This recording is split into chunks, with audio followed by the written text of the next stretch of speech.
asleep was when he had me in a headlock. Bam, we're live. Wait, why? Huh? Oh, you. Yes.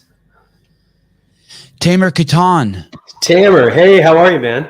Good. Sevon, did I pronounce your name right? It's Tamer, like a hammer. Tamer. Tamer.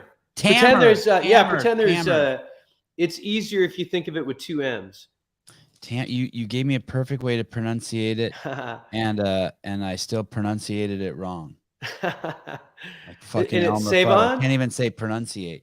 Sevon, yeah, you pronounce it Sevon. Okay, yeah. Cool. Yeah. I had a Persian friend named Kayvan. So that's Kevan? Yeah, it was really similar. Sevon's a lake in Armenia. Oh, cool. Yeah, I'm living your parents' life. I got I married a Ashkenazi Jew, and I'm an Armenian, and we have 3 little Jumenian boys.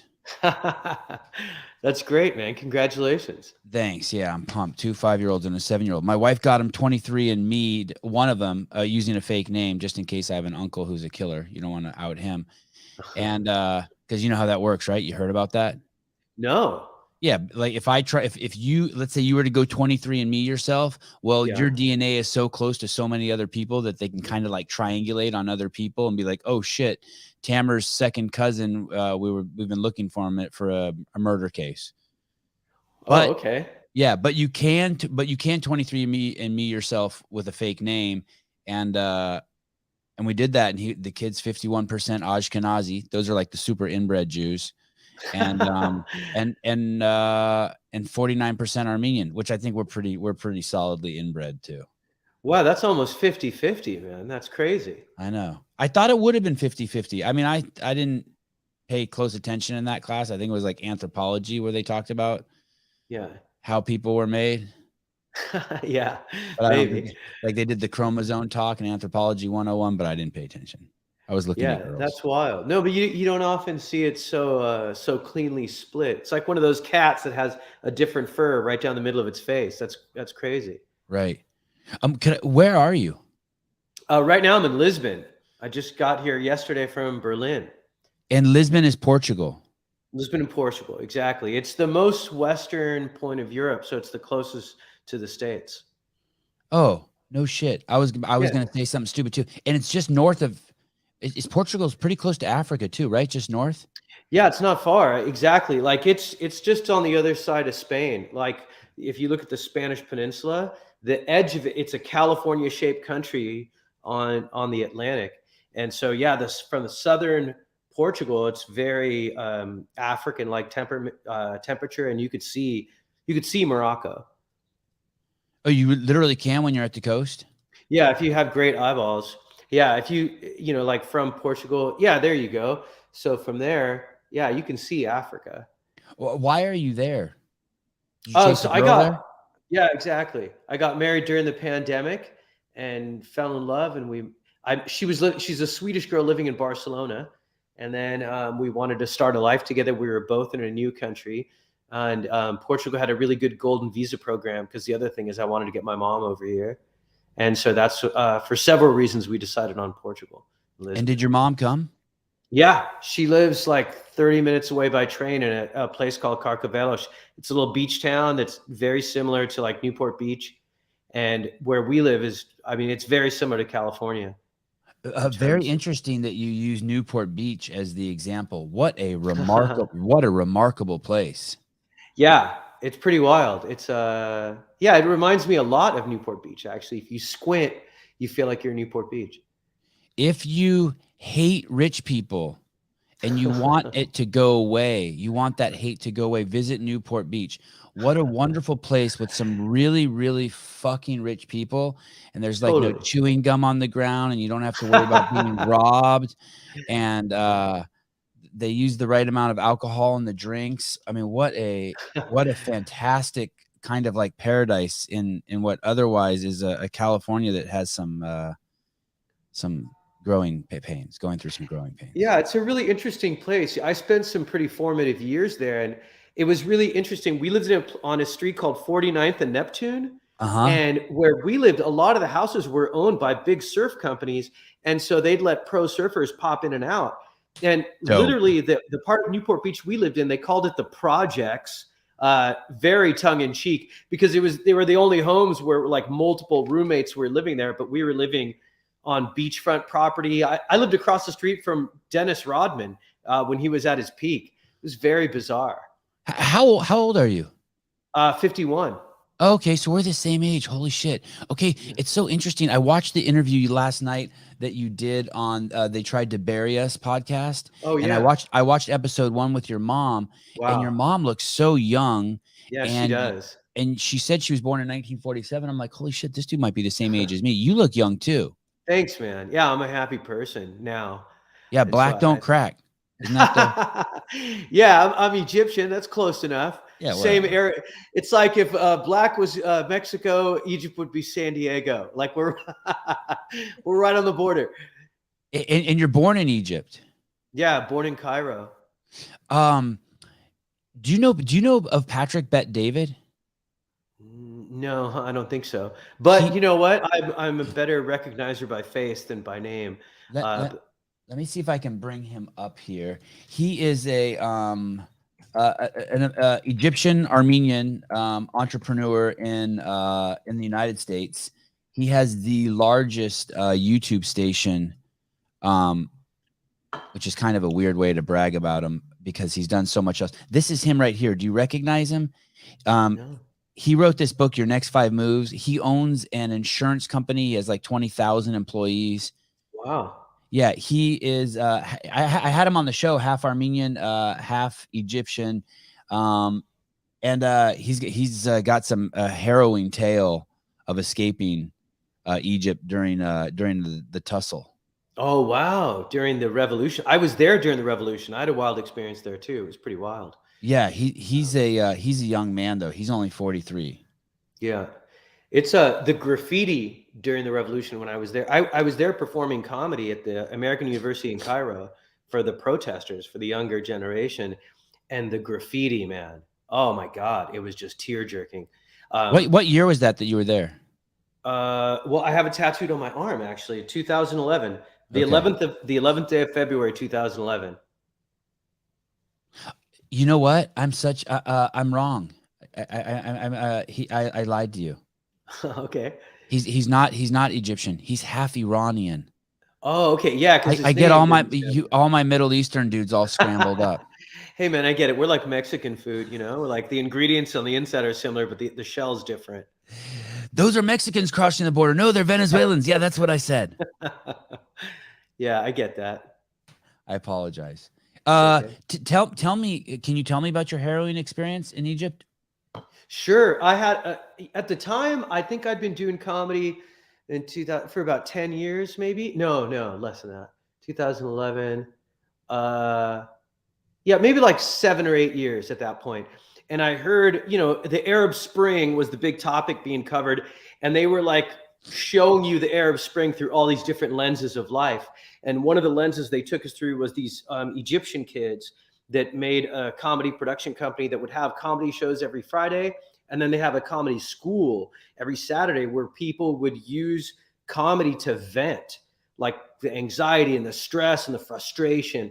And I was just so impressed by them. So I thought, hey, maybe these guys have a Facebook page or something, because this was like a CNN article. And so, man, I was an in-betweener, probably very similar to the Iranian cat you're referencing, an in-betweener in the sense that I wasn't accepted by America as quickly as I was rejected by Egypt. Okay. So I felt like I was kind of floating in space. And so, why the rejection, Tamer? You know, I think a lot of times when you immigrate from one country to another country, you use these different social institutions to connect with people, a lot, or religious.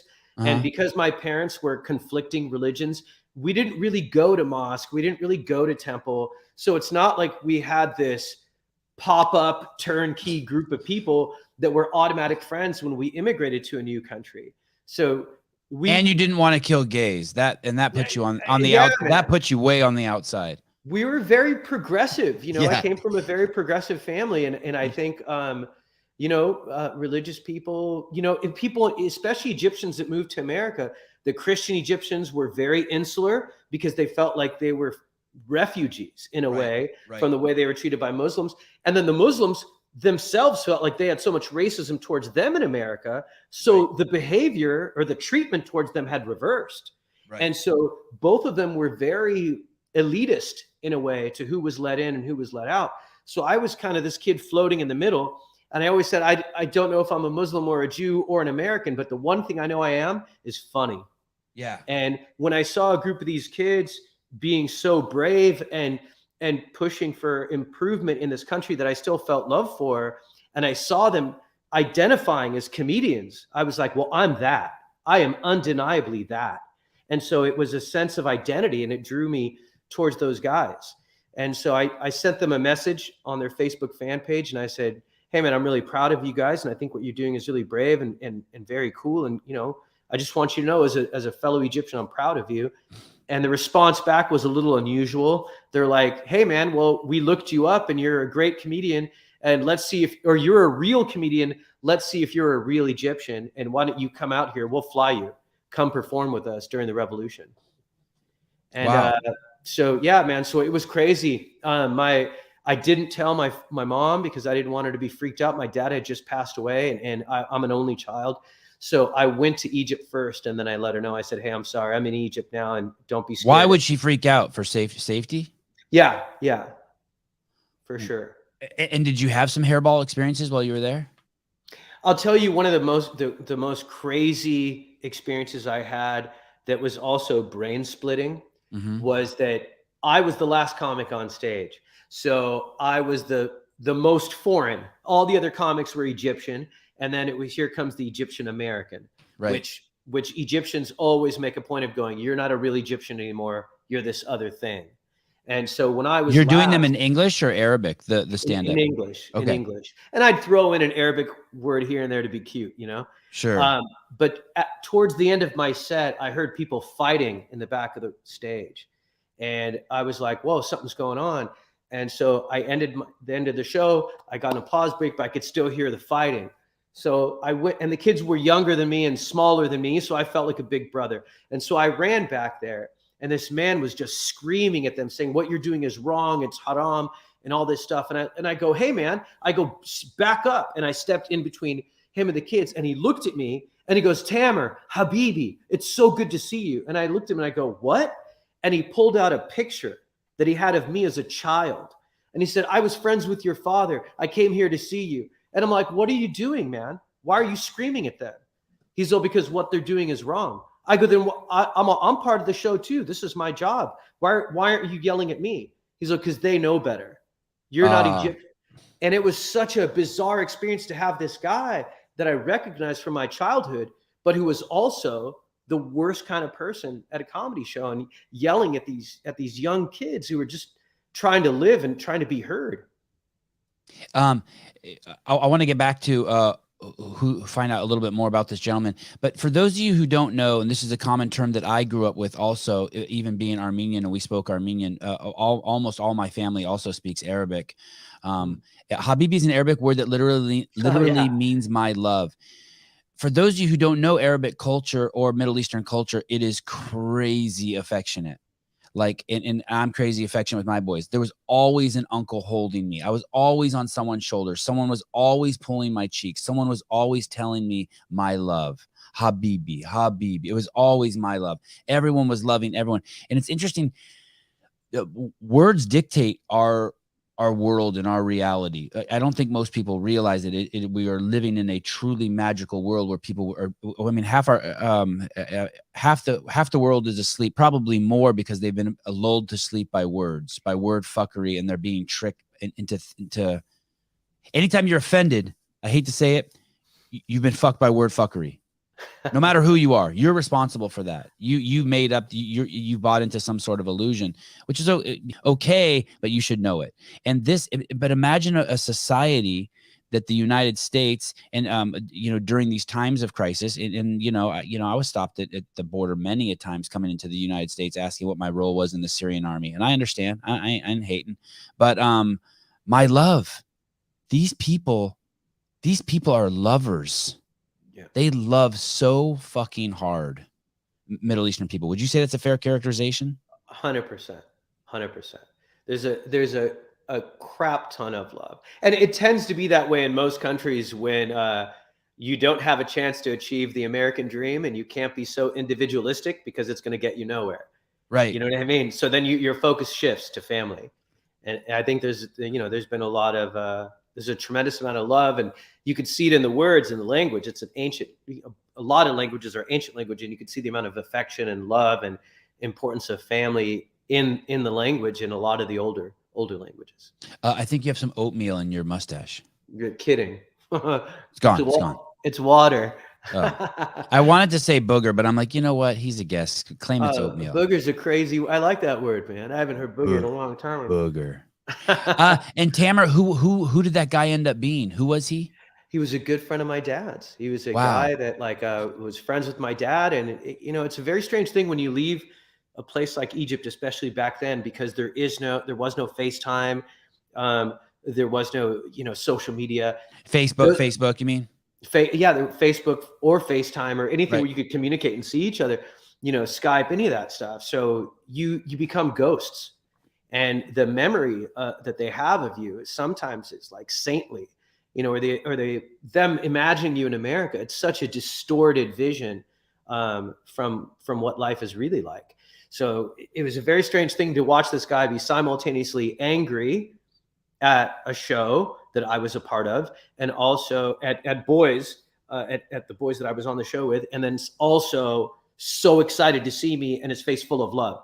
His face was split with love and hate in this one environment. It was very bizarre. Because there were some jokes that were sacrilege in the context that he lived the world. Yeah. Well, he wanted, everything was sacrilege, because I did ask him. I go, tell me. I go, I didn't fly all the way across the world to come here to offend you. Right. You know me since I was a baby, and I've always loved making people laugh. And I go, so tell me, what did I talk about that offended you? And he goes, okay, I'm glad you asked. Culture. And I'm like, what? That's everything, man.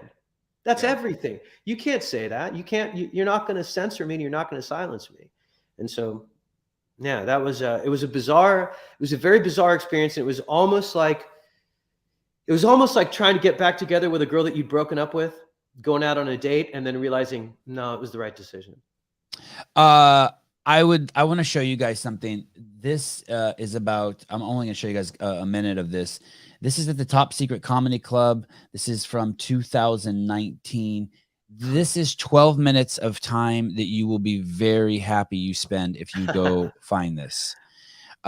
Before I hit play on here, how many years of material, if you can, I don't know if you remember, you have so much content on YouTube. Do you remember this moment? And can I ask you a couple questions about the content? Sure. I absolutely remember the moment, and yeah, whatever you want, go for it. How long? Yeah, Corey, exactly. I know. Just watched a clip of Tamer stand up, dude. It's funny. You know, it's funny. We've had, I don't know, 20 comics on the show, and he's like only one of two that actually knows how to talk, which is kind of a trip. Oh, that's sad. It is sad. It is sad. How many years of material? How long did it take to refine this 12 minutes? Yeah, I'd say 10 years. Yeah, this is incredible right here. Thank you, man. I really appreciate that. Is any part of you like, what the fuck has anyone not seen this? How come I'm not? It's a funny How thing. does this not have 10 million views? Where the fuck is my Netflix special? I mean, this is a nuts 12 minutes. Yeah. Thank you so much. Yeah, I've been very fortunate in the sense that I started comedy at 40. And so because I started comedy at 40, the industry ignored me. And you know what? No, and I had no issues with it, because quite honestly, I didn't get into comedy to make money. I didn't get into comedy because I wanted to be a star or a celebrity or anything like that. I got into comedy because it's the only thing that made me act like a sane person. It's the only thing. Sane, S-A-N-E. Okay. S-A-N-E, correct. It makes me happy. I do it for me. It's teaching me how to be a better man and a better husband. It's, if you do it off the same branch that I've been inspired to do it through, it's very self-exploratory. There's a quote that I have above my desk, and it changed my world in terms of how I write comedy. And it was from Terry Crews. And he said, my life changed when I stopped trying to be the best and started trying to be the only. Mm. And that changed my focus from being competitive or being jealous or worrying about what other people were getting or what I wasn't getting, and more into what do I have in my life story that nobody else has. And okay. I was going to ask you, what does that mean, the only? But okay, I see what you're saying. It just made me, it's so much more self-examining, and my comedy makes me nervous now. My comedy, I post videos now and I'm a little bit scared. And I wasn't like that when I was just putting up comedy to be funny. And I think it took me a long time to get to that place, not necessarily as a comedian, but as a human being. Psychologically stripping. Yeah, 100%. And then I think now that I've, I got married during the pandemic, so I left New York, which is, the epitome of a comedy city and a comedy industry, to Europe, where English speaking comedy is kind of a new thing. Like I'm going on the road and we're performing in cities and countries that have never seen English speaking comedy before. We performed in a tent on a field for 120 people in Bratislava in Slovakia, and surrounded by communist block buildings. And we were talking about the existence of God. And they were cheering for us in a country where you'd be arrested to do that stuff before. So it's like, this is the most romantic chapter of my comedy life because it's the most entrepreneurial. And long answer to your question, but the reason why you haven't seen this video before is because I wasn't good about posting stuff and being as entrepreneurial as I'm being now. And now I am. So now the videos are coming fast and furious, and I film every single set I do. And everything that I'm doing this week is what you'll see on my feeds 2 days later. You can be as long-winded as you want. I'm notorious for I will interrupt a motherfucker no matter what. If I have I like it. If I have a question, I love listening to you. I'm already so. Every time you talk, 5 more questions pop up in my head. This whole European thing, the way you're talking about it, makes me feel like it's 1950, but this is 2022 European tour, and the stories you're telling feel like. I mean, you're going to uncharted territory. It's pretty cool. I want to play a little bit of this, and then we'll circle back. Check this out, guys. This is some good stuff here. No one even believes I'm an Arab because, I'm happy. And I get that. There's not a lot of happy Arabs on TV. There's only bad Arabs doing bad things because we're just on the news. We don't have a TV show to counterbalance all that negativity. And TV shows humanize people. Like Will and Grace did amazing things for the gay community. The Cosby Show, well, no. There is something I want to show you in this. Has nothing to do with the show. Look, do you work out, Tamer? Yeah. Look at this guy right here. Let me see if I can find him. Watch how this guy sits down right here in the front row. Took us 3 days to want to go home. It's true. We got to America confident on October 28th. But 3 nights later, on October 31st. See that face he makes? Yeah. You think he's sore? Yeah, maybe. Like, did he just do back squats last night? Just 3 days oh, man. to go home. That's really funny. It's true. We got to America confident. Watch his face. On October 28th.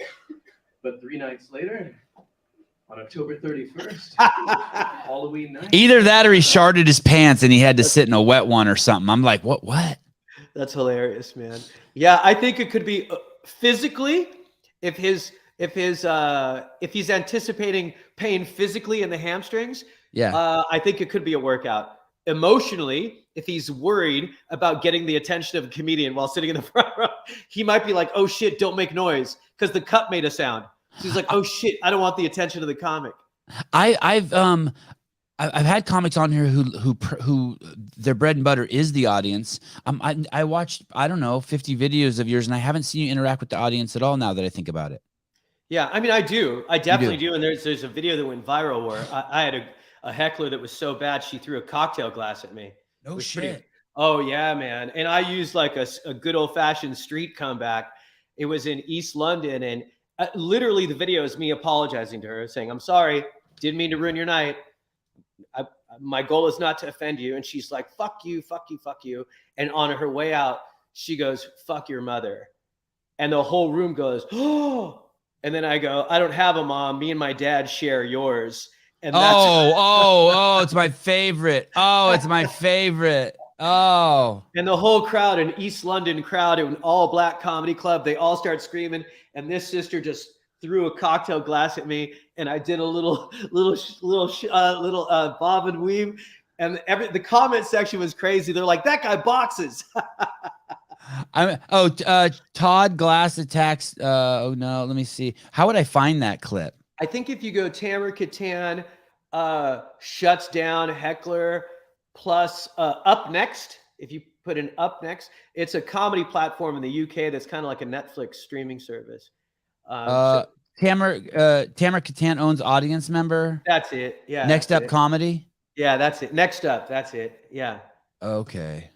and do we actually get to see the cocktail? The No, you get to see me dodge it, but you don't get to see the glass flying at me. Okay, let's watch a little bit of this. I'm so sorry that I ruined your night.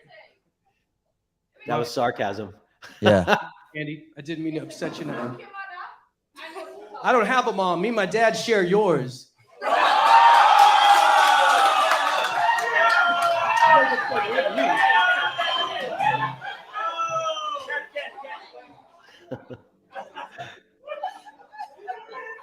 Hey, is that you know how most people there's a point in your life where like if that happened in your 20s, you're pissed, but in your 50s, you're like, man, I'll never forget this day. What a great day. Someone threw a cocktail glass at me. Yeah.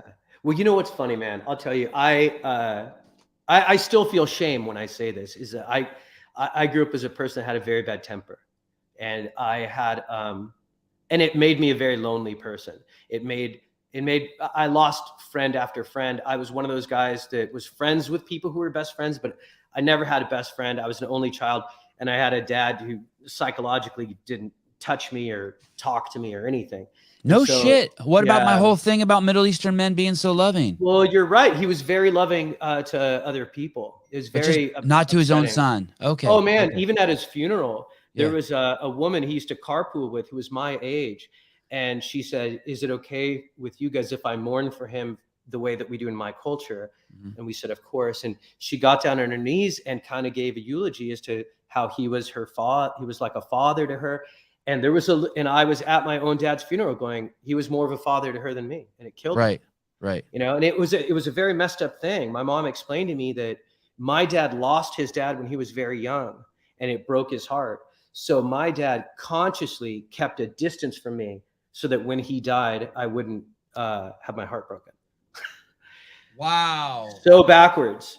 But I don't, so I became a very angry guy for a very long time. And I lost a lot of friends. I even lost family. And, that anger, it was like a drug addiction. And until I got to a point where maybe even my testosterone dropped a little bit and I softened as a human, and I started to have loss in my life, friends that had died for bad reasons too, people that really didn't deserve it. All that, living that kind of life softens you a little bit and makes you understand your own mortality. And it made me start realizing how dumb my anger was and how I didn't want to be like those people. And I didn't want to be that kind of a man. And I felt like my dad was a vampire and he bit me, and I had to go to therapy so I could be like a vampire on Twilight, where I could have a girlfriend and I could have a relationship and I could go out in the sun. And so even now when hecklers get mad at me, I don't really get mad back, because I know that there's no way the words that I said on that stage made them that angry. They were pre-angry. They were pre-anxious, pre-stressed out, and I understand that. I empathize with, especially now, I empathize with people who are angry, stressed out, even if they're a supporter of a politician who's the opposite of who I believe in. I'm not going to treat another human like they're not a human.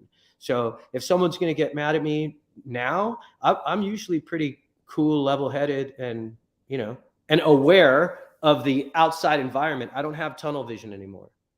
In the most superficial sense, and I don't mean that with negative connotation, it's great for your career. Everyone in the audience now, will not forget for as long as they live the night that they went and watched Tamer Kattan. Thank you. That's They so will. nice. I mean, it's a great comeback. Mother jokes. I try to use one in every show. If like someone in the comments like it gets wily, I always try to make your mom joke. Yeah. I think they're timeless. I think they're fun. And then the fact that she threw a glass at you is just so cool. Yeah, I agree. It was a strange thing. And you know what? And they're so cheesy. That's the other thing too. Sorry to interrupt. They're so No, it's okay. cheesy. It's like such low hanging fruit. Like anyone else could be like, oh, anyone could do that, and yet it still worked. She still 100%. threw a glass at you. Yeah, You because said it's the energy. most absurd. You said the most absurd thing. My fucking dad's dead. Can't even be real. Exactly. My dad, me and my dad had a threesome with your mom. Joke's on me. My dad's dead, right? Yeah. Exactly. All three of us would be screwed psychologically. Yeah. Yeah. But yeah, man, it's a strange thing, but I'm so much more peaceful now than I used to be, and it just makes me a happier person.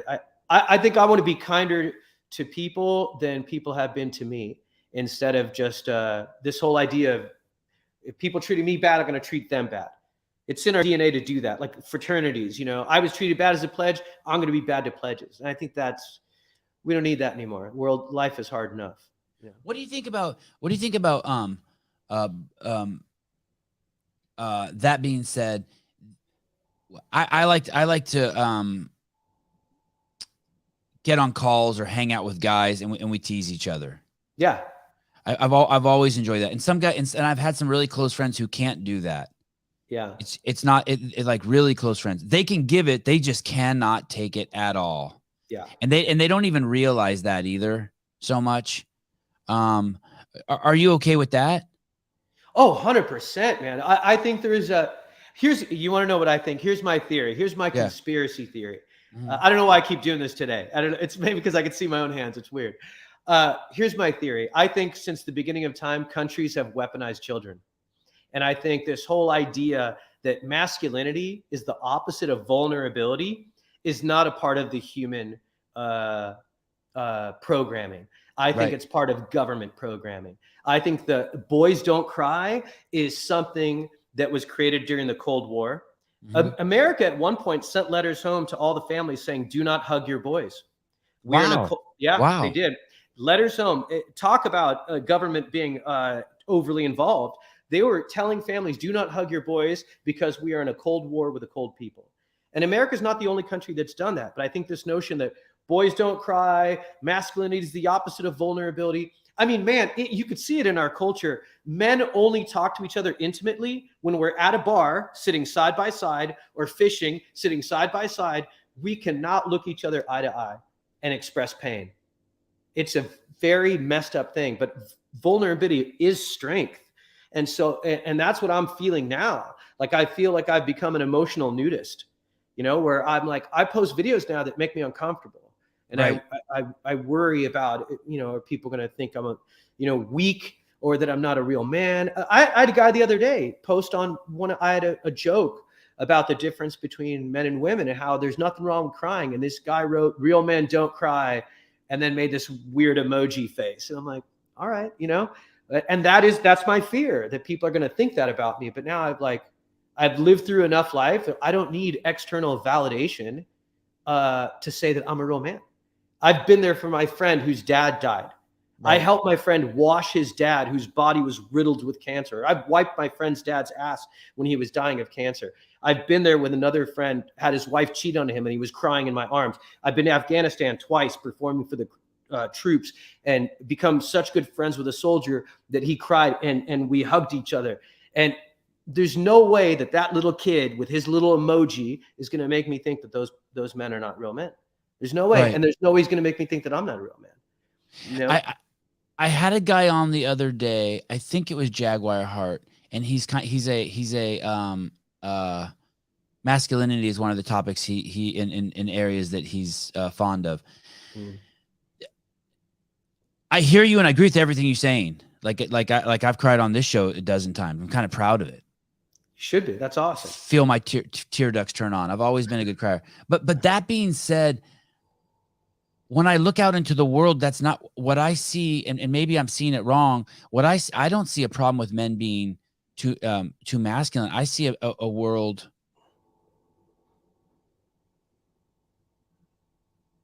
that is not embracing masculinity. Yeah, no, you're right. I think you're right. I think the and this guy Jaguar Hart was saying that we're sort of go on. Go ahead. So say what you're gonna say. well, there's this interesting thing called agenda setting, where your media outlets will influence what you think is or is not important, or does or does not have more focus on it, just by the order of the stories they tell you. If you're watching the news and a story is the last story, you go, oh, that's very important. Okay. If a story is like a 5-minute story, then you think, oh, that's the first story of the hour. It's not that important. And I think that's what happens with us. I think right now it feels like masculinity is under attack because femininity is under attack, and they're using masculinity to push off of.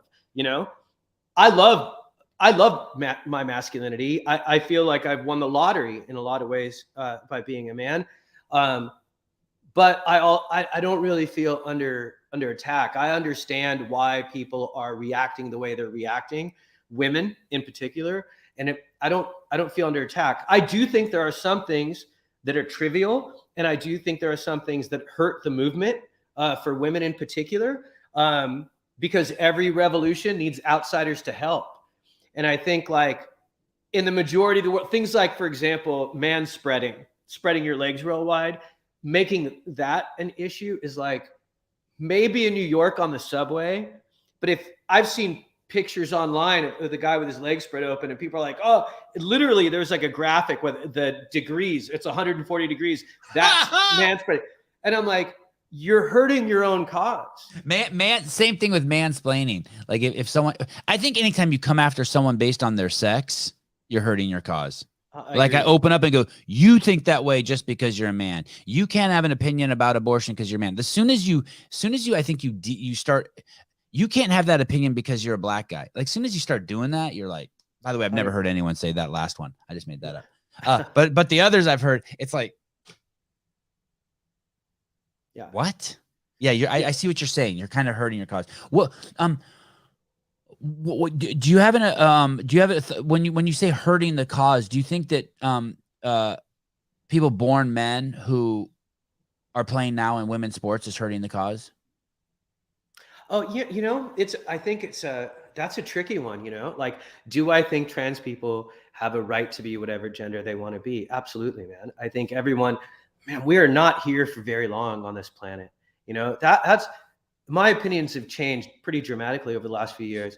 And it's like, I see people who passed away really young. I've seen people who have really a lot of harshness in their lives. And if that's what you feel, if that's what brings you joy, then fucking A, you should be allowed to do that. Now, when it comes to sports, yeah, for the majority of the time, if gender of course you should be allowed to do whatever. I agree. If you're not hurting other people, do whatever you want. Yeah, but sports I think sports is a different thing. I think it's got to be case by case, and you have to look at, like, there's certain sports where being whatever gender, being born with whatever gender isn't necessarily going to be a benefit.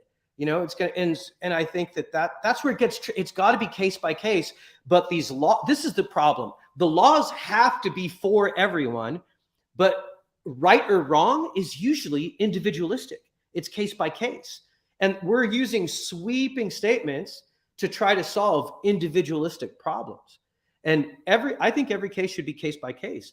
And in the case of certain trans athletes where it's like, my God, this person has a massive advantage. And the difference between her and the world record for swimming, for example, is like almost 30 seconds. You're like, okay, that's insane. Like that, then you got to have a case by case basis. And I'm not even saying I came to a conclusion on that case. Right. I don't know enough, but it should be case by case, because it's not fair to people who've dedicated their lives to a sport, and it should be even Steven.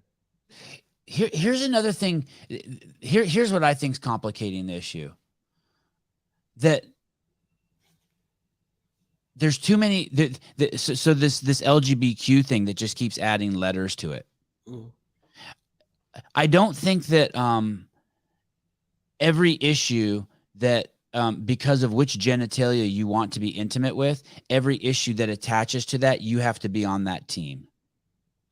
So let's say they try to normalize pedophilia and they throw that on the end of this LGBTQ thing. I think the L's and the G's and the everything, everyone has to jump off the bus. Like if I'm a lesbian and I see that they're allowing people who were born men jump into women's sports, I jump out. I take my L and I run. Yeah, but that's a totally different thing. Okay, explain to me. What do you mean? Yeah. Well, I think with the gay community, you're talking about something that you're born with and is not irregular. It's a normal thing. You see it in the animal kingdom. You see it in humanity. They're normal, good people. Pedophilia, I would say, is not normal, and it's not good people within that community. But you say that now, Tamer, and I say that now. But like, so let me give you an example. I was born and raised in the Bay Area, right? Yeah. Tons of friends who were gay. I always went to the gay pride parade. I always went to the erotic exotic ball. I partied. I loved being around gay men. The reason why I loved being around gay men, they were free. Yeah, I agree. They were fucking free. It didn't matter. You could be sitting at the bar and everyone's free. People with their shirts off, pants off, didn't matter. It was the streets were fucking awesome. It was such a fucking great scene. I did that for fucking 10 years. Fucking awesome. Yeah. I know. I saw the flag. I know what the word means. I looked up gay and homosexual. I know what it means. And it means that when you want to be intimate with the same genitalia that you have.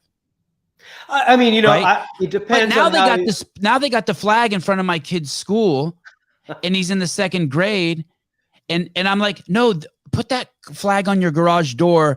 I don't want anything sexualizing my kids. And then the other side, they're like, well, they already sexualize them and talk about boys and girls kissing. I'm not. 2 wrongs don't make a right. Sure. Listen, I'm not going to pretend to know what it's like to be a dad. Right, I'm not a dad, so I can't. I didn't mean to come at you hard like that. No, not at all, dude. This is a conversation. Okay. But I don't think that gay people think of like them being able to be in a relationship together is about sex. I think straight people do that. I think straight people think, oh, a gay guy and a gay guy, oh, they have sex together this way, they have sex together that way. Right. My gay friend, when I asked him, I'm like, why do you think people have a hard time with gay people? And he goes, because I think that straight people sexualize it. It's just about sex to them. Agree. I'm with you. I agree. He goes, from his point of view, when you tell him what does gay mean to me, he goes, it's my ability to love someone of the same gender, not to fuck someone, but to love someone of the same gender. So then all of a sudden, so the people that make those symbols a problem are actually straight people, because to gay people, those are not sex. Those are not symbols of sex. Those are symbols of love. But it's the definition of the word, right? Gay and homosexual. When you look these words up, it's about those definitions are about sex. Like if I were to look them up on Google right now, it won't say love. That's interesting. I mean, I'm glad you're sharing that with me. I've never heard. I've never heard that. Yeah, I mean, dude, I'll tell you, when he said that to me, it's really great. The phrase "put yourself in somebody else's shoes" is something you hear all the time, but it's not often that you really get to feel it. Right. And I think because you need ecstasy, you need MDMA to do that. Yeah, I think you're right. But I've always been an outsider, and so I've always been attracted to outsiders. And whether those people were gay people, nerds, ethnic people, minorities, whatever, like I learned how to empathize and at least to listen, because I think there's a great rule of thumb that I like, and it's that listening. If you want people to listen to you, the cost of that is you have to listen to them. So listening is the cost of being heard. You want people listening, you've got to listen to them. And I think if you listen to them versus listening to other straight people about what it means to be gay, I think the intensity will go way down on what those symbols might mean to children, or the intention of. I've seen straight guys try to recruit straight women into having sex with them a lot more often than I've seen anybody gay try to recruit anybody into being gay. Word. You know what I mean? Yeah. I've been to a lot of gay bars. I've never had anybody hit on me. It's a little bit upsetting, to be honest. But every time I go out with any of my friends that are in the finance district, I get my ass slapped repeatedly. Right, right. You mean in the city, in San Francisco? Well, it's New York in particular. Okay. My God, like guys that are like hyper macho will touch my ass exponentially more than any of my gay friends ever would. True. So it's like, yeah, I don't know. It's I think it's perspective, and I think it's important to listen to other people before we judge. The only I've told this story, but the only time anyone's ever honked at me was after a night of being at a rave in the city, and I was walking through the by the Panhandle with my shirt off, and a car full of guys honked at me. Oh, you're a lucky guy. That's and I liked it. I was like, fuck, I'll take it. In the Panhandle, I mean, that's a compliment. You distracted from a lot of ugly things. So I'll take it. And the Panhandle used to be so nice. Yeah. God, San Francisco used to be so nice. Yeah. I mean, you're the only in 500 guests I've had. You're the only guest that has pronouns in their Instagram signature. How did you? What is your? Why did you do that? What is your thoughts on that? I just talked to some gay friends, and I can't pretend that my gay friends are not constantly under attack, and I can't pretend that attacking gay people is the beginning and the end. Because explain what you mean by that. What do you mean by it? So when they have an insatiable appetite. So after they minimize gay people and take away their rights and make other people think that they're less human beings and allow other people to not serve them because of their religious beliefs and not treat them as equal Americans and not have the same rights as everybody else, then they go after minorities. Okay. And then they go after gay, and then they go after women, and then they will not stop until the only people that have all the rights, human rights that we all should have, are them and a small group of their friends at the White House. I think it's a danger. I think power is a drug. It is a more powerful drug than cocaine or heroin or anything. We shouldn't judge drugs on what they look like on the outside of our body. We should judge drugs on what they do to us on the inside of our body. And people in power are not normal. They are not normal. And the more power they get, the more corrupt they get. The more they lack conscience. The more they lack humanity. And you see it. Dictators are constantly referred to as monsters. Well, okay, let's stop calling them monsters and start looking at the source that's turning human beings into monsters. You know, they said, oh, Hitler was a vegetarian. Hitler loved dogs. Mussolini was a normal guy. Kim Jong-un at one point was all these men were normal people at one point and then became monsters. So what's the source? It's power. And I don't think anybody has a right to take away anybody else's freedom, no matter what group they come from. People don't have to believe what you believe. Just let other people live. If they were there's not one religion that says that gay people were not created by God. They were. If you believe in God and you believe he's this perfect being and doesn't make mistakes, then those gay people are part of his creation and you shouldn't fuck with them. So if I'm following right, you're saying that if we allow people to persecute gay people, which is insane, and you see that in the world, or to minimize them, that sets precedent that it's okay to do it to anyone, and it's a slippery slope. And 100%. That's how it happened in Nazi Germany. And by putting and by putting your pronouns on there somehow. No, sorry. The pronouns is because I was speaking to a gay friend and I was saying, hey, what do you think of straight people who put their pronouns up? He's like, it's incredibly helpful because it shows people that it normalized the idea that we have control over our pronouns. And so even though my pronouns have never been in question and I've never been. But isn't that a lie? We're not in control of our pronouns. I mean, what? I mean, it depends on how you look at it. Here's what I mean by that. You don't have to believe that you are in control of your pronouns, but if someone else believes that and they then I can respect that. Do you know what I mean? But I totally hear you. I'm concerned that we are. First of all, I don't. So this is a perfect example, Tamer. How is that a gay issue? Isn't that a trans issue? Yeah, I think it's a trans issue, and I think it's probably. I don't know enough, man. I think that there's people who are gender fluid who I don't think would identify as gay. I think. Are you gender fluid? You're 50. No. Have you ever thought of because I've never even thought of my gender. I always just think of my sex. Sure, man. I mean, but I've met enough people in my life where they've gone to a place in their life or made a decision in their life based on experience they had, and I never had that experience. Right. So I can't judge the conclusion without the experience. I guess what I mean is I don't know how to think of my gender. It would be like if I don't know how to think of E equals MC squared, right? I hear that and I'm like, oh shit, that's some like smart Einsteinian shit. Like I know how to think of sex because, and maybe it's just because I'm so I don't know, simple, but I think of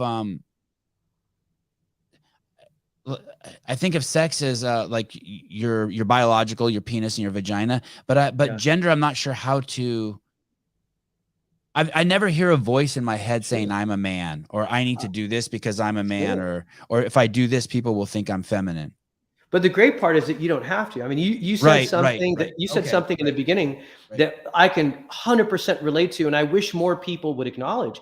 You said you've never felt more free than when you were in the company of gay people. Right? Right. When you're in those gay Not gay women, Yeah, not gay women. Sorry, I'm gonna be honest. Not gay women, the gay men. But gay men, right? Yeah. The hugs are better. Everything's better. Everything is better with gay men. They're awesome. I'm not saying I haven't met some great gay women, but gay men are like, if I had to live in a world, the hierarchy would be gay men, straight women, straight men, then gay women. If I had to just pick you in order of who I'd live with. Just I completely understand that conclusion, because I realize it's a gross generalization, a stereotype. I'm fine with it. Fucking whatever. No, man, I understand it. If you look at pop culture, straight women and gay men, what an amazing collaboration. Oh my God, the good work that straight women and gay men do together. I wish that straight men had that kind of relationship with gay women. You know what I mean? I mean, straight women learn about how to be better at oral sex, shopping. There's so many things. There's TV shows about it. So I think straight men culturally have really been a force of nature when it comes to contributing to society, to straight society. Whereas I think lesbians have been a little bit more in the closet, for lack of a better phrase. There's some I mean, this is completely a stereotype, and I am probably the most worldly person I know. But that being said, I feel the opposite around gay women. I feel instead of being free, I feel under attack. Not me personally. Why do you say that? There's just an anger and a judgment and a there's such a strong pushback. Like when you talk about safe places, feeling safe, I feel like all these places that are supposed to be safe places are actually the most judgmental places. Yeah, I could see why you'd feel that. Yeah, it's not easy. And I think we don't talk about this enough, because anytime we do speak about how hard it is to be a straight man, people get angry. Right. And everyone. By the way, it's not hard for me at all. Like, I have kids. I'm off the shelf. I didn't mean to say that, but I'll go with you on this. Okay. Listen, but it's a hard time for everyone, is what I'm saying. This is in no way I'm not in any way trying to say it's harder for men than for women. I know women's lives are harder. Like, the only time I've had to say no means no is when someone kept offering me kombucha. You know what I mean?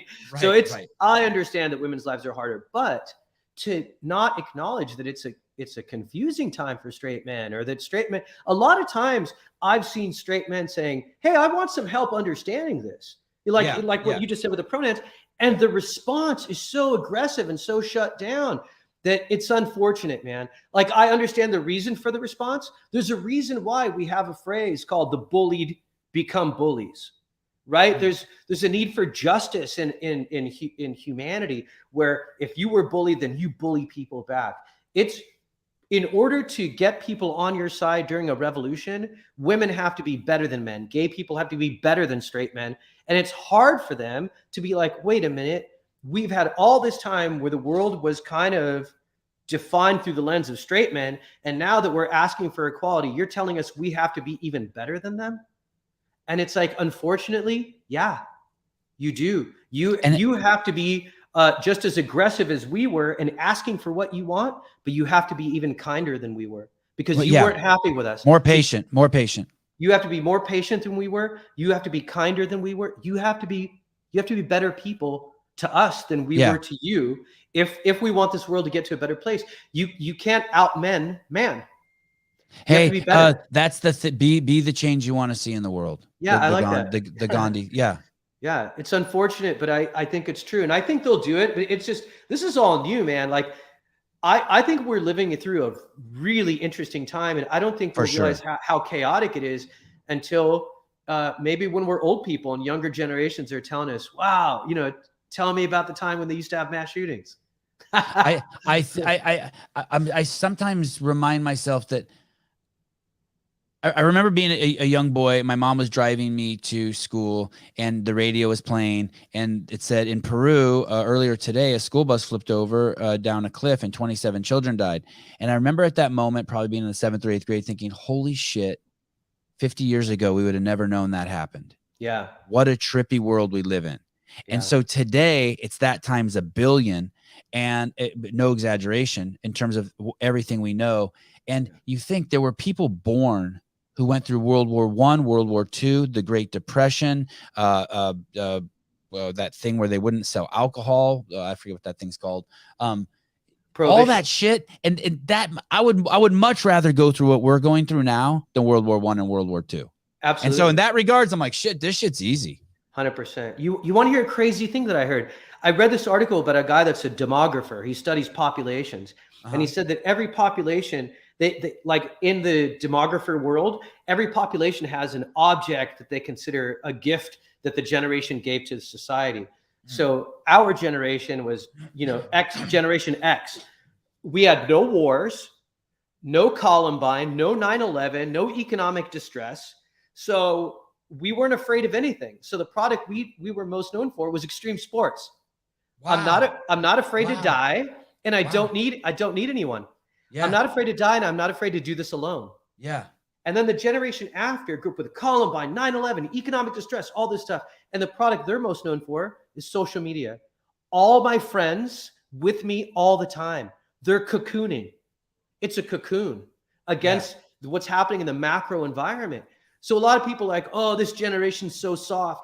Yeah, they're going through a hell of a lot more than you did when you were their age. Of course, they're supposed to be softer, by the way. That's why the evolutionary chart, the guy bending over is complaining about the guy standing straight up, going, that guy's such a pussy. He's supposed to be. If you did your job as a generation, the next generation should be softer. And so it was very interesting to me to hear this generation identified as the loneliest generation that's ever existed. They're lonely. And when you take away their social media, you take away their friends, their family, their sense of time, because they don't wear watches. So social media to them is protection from all the horrific things that they're hearing in the outside world that has now become not white noise, red hot noise. And I don't even know what that word means. Do you know that? Lonely. Which word? Lonely. Loneliness. Yeah. I think, I heard it's this huge problem during the pandemic. I have no idea what that word means. I think that's the beauty of family, my friend. Yeah. And I really enjoy being alone. Yeah. If I can get some time alone, I'll take it. Yeah. I mean, I think that it might be the lens. Turn my radio off in my car. Sorry, go ahead. Sorry. No, it's okay. I think you might have that perspective because you're a dad, and you have people that need you and count on you. And that's a beautiful thing. Yeah. Like, it's fun. I'll tell you the time I felt most lonely. I even wrote a joke about it. I said, this racist guy told me to go back where I came from. And I said, I did. They hated me. And that was that point where I was too American for Middle Eastern people and too Middle Eastern for American people. And I was in this weird place in the middle. And my God, thank God for comedy. Thank God for helping me find other outsiders. Jerry Seinfeld said it in his documentary Comedian, where he said he never wanted to be the best. He just saw a group of comedians at a comedy club and he said, I want to be like them. Right. It was, I feel like a hermit crab where my Arabic and American shell was broken. So I had to find a Dixie cup called comedy that I slid into. And now I'm like this hermit crab walking through the streets of New York with trash on my back. But that's my protection now. My protection is comedy. I've found myself in my loneliness. If you accept the premise that like we're really nothing, like and like you were saying, we just have a short time here on planet Earth, and like be what you want to be and do what you want to be. I think what you were saying, and pursue what you want to pursue.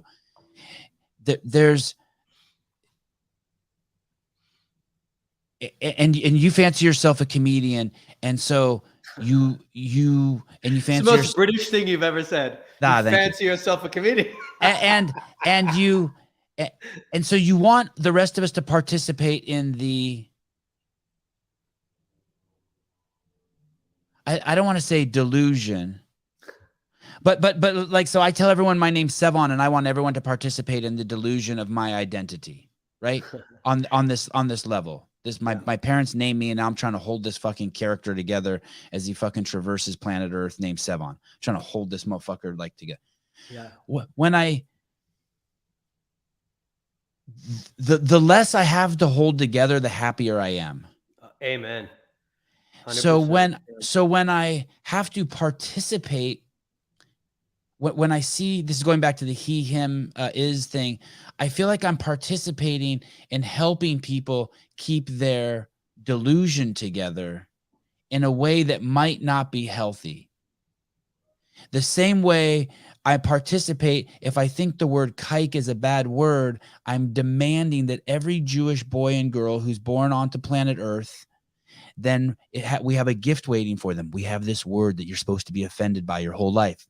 Here you go. You know what I mean? It's like, holy fuck, why do we have that waiting for little Jew kids? Yeah, it's hard. How about we throw that? How about we free that word? How about we make it say it means happy birthday? Yeah. Yeah. And I trip. I just trip on it. This is kind of a interesting segue, but when did you decide that you were going to be able to call yourself a comedian? Like, I directed and produced 10 movies, and I still never felt comfortable calling myself a director. I'd meet people at film festivals and be like, I'm a director. And I'm like, oh, what did you make? I go, I haven't made any movies yet. I'm like, I walk away, I'm like, I made 10 movies. I don't have the balls to tell someone I'm a director. Yeah. I was the same way. I was very cautious about it. I had a lot of respect for comedy, especially for people who did it professionally. So I think it took me almost 5 years before I remember the day I changed it on my Facebook. It was a bigger deal than saying in a relationship. To say a comedian was a much bigger deal to say anything else. But I'll say one thing about what you said earlier. Please. Now that I'm in Europe, and I'm literally in 4 different countries every month, 4 to 5 different countries every month. And we're disappointingly unexotic, you know? Everywhere I go, Americans. No, everybody. We're the same. Everybody. Okay, we're the same. Right. And everywhere I go, I'm waiting to be blown away by the level of exoticism, and it's not happening. Yeah. We're all the same. But the one thing I keep thinking about is the movie The Matrix, and I feel like, there's red pill people who are like, the world is out of my control. There are some things that are ugly. There are some things that I don't agree with, but this is real, and I'd rather have that than the blue pill.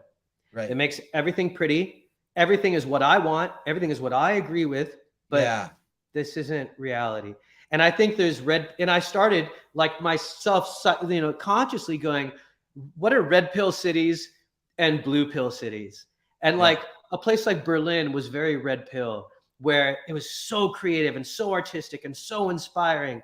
But there was also the drug addicts and the graffiti and the trash. And the irony is that red pill ugliness kept away the blue pill people that were a little bit racist or a little bit prejudiced, or who kill art, who gentrify neighborhoods in a way, And so I started like going, what am I? Like, what do I want? And how do I want to live? And that freedom to me was more important than anything else, was to be free. Because I think creativity, I don't know if I believe in God. I don't think my brain is capable to make a decision on whether or not one exists. So I'm probably more agnostic than anything else. But what I do know is that creativity is something, where it comes from is from a place that's much bigger than what I am. And for me, in order to be creative, I don't necessarily write things down. I just get very still. I get calm. I cut out the outside noise. And I just sit patiently, and it comes. And to me, that's proof that there's something out there and that freedom is important. All the things that I admire in my life have come from places where there was freedom and ugliness. And so I decided I'm a red pill person. And that's kind of the lens I look through when I get challenged in my life. Like, hey, there's somebody that's doing this thing, and oh, is this healthy for them? But that's not my decision. That's their decision. Because if I want to have my freedom respected, I have to respect their freedom too. And I'm totally cool with people that are like, you know what? I'm a blue pill person. I live in a blue pill city. And I'm like, cool, I'll come visit you. Do you think I've never heard anyone say they're a blue pill person? Have you ever heard that? Well, I know people that are like, I'd rather live in a gated. I think people live in a gated community, for example, are blue pill people. I want to keep the ugliness out. I want to live in a neighborhood that I'm going to sacrifice access to cool restaurants, access to cool music to live in a place that feels safer. I think that's a blue pill decision. Here's what I think. This is so fucking self-righteous of me, but I think of blue pill people as people who don't want to be logical, and I think red pill people are people who accept, no matter how much they hate the number 4, they accept the fact that 2 + 2 is 4. And I could give you some real world examples of that. So I'm pro-choice, right? But I post so much stuff that's pro-life because I support pro-life, because I think that I think it's insane to spend your life justifying the killing of fetuses or terminating pregnancies or anything like that. But I'm pro-choice because I believe that the precedent should be give women their right. Yeah. But I think that the entire left, that people who support, I think the vast majority of people who are pro-choice are all blue-pilled. They're asleep. They're not being honest. They're not willing to have an honest discussion about what's really going on here. There's never discussion about the harm that's done to women psychologically, or there's this excuse that they're going to put their rationale is it's better to kill a baby than have him be born in the ghetto and have a hard life. I'm like, wait, what? Like, that's your stance? Yeah. Like, what if there is a God and he's like, hey, you killed that baby? Sure. No, And so I feel like the blue pill people are the people who just don't want to they don't want to have the discussion, the logical discussion. And I'm okay with it. People are like, Stefan, how could you be okay with killing babies? I go, I don't know, but I am. Yeah. Because I don't want to put laws on women's bodies. It's the same thing with my iPhone. This motherfucker's made on child labor. I ain't going to deny it. I participated. Sorry. I'm coping. And that's why I feel like I'm a red pill. No, I get it. And listen, I mean, I used to watch, I like watching animal programs to try to understand human behavior.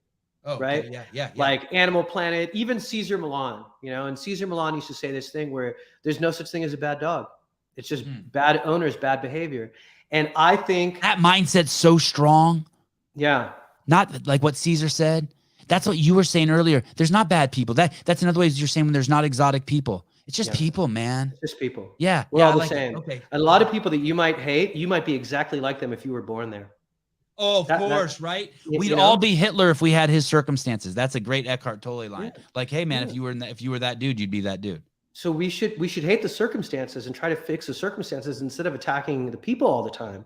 And I think that's where we will get to that eventually.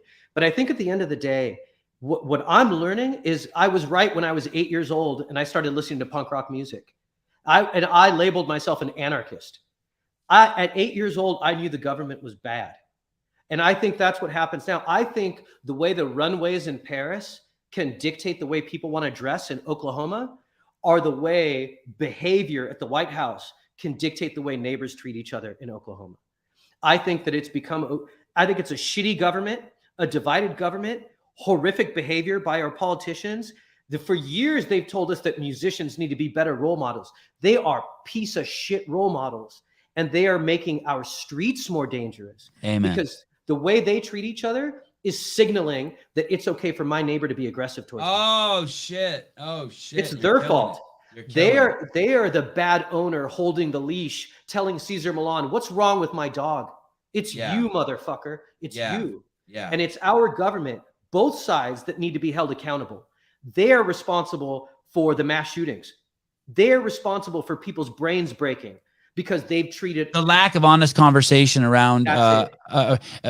They keep presenting the abortion issue also as like women's rights or these rights, or this. It's like, hey, you're telling us how to think about it.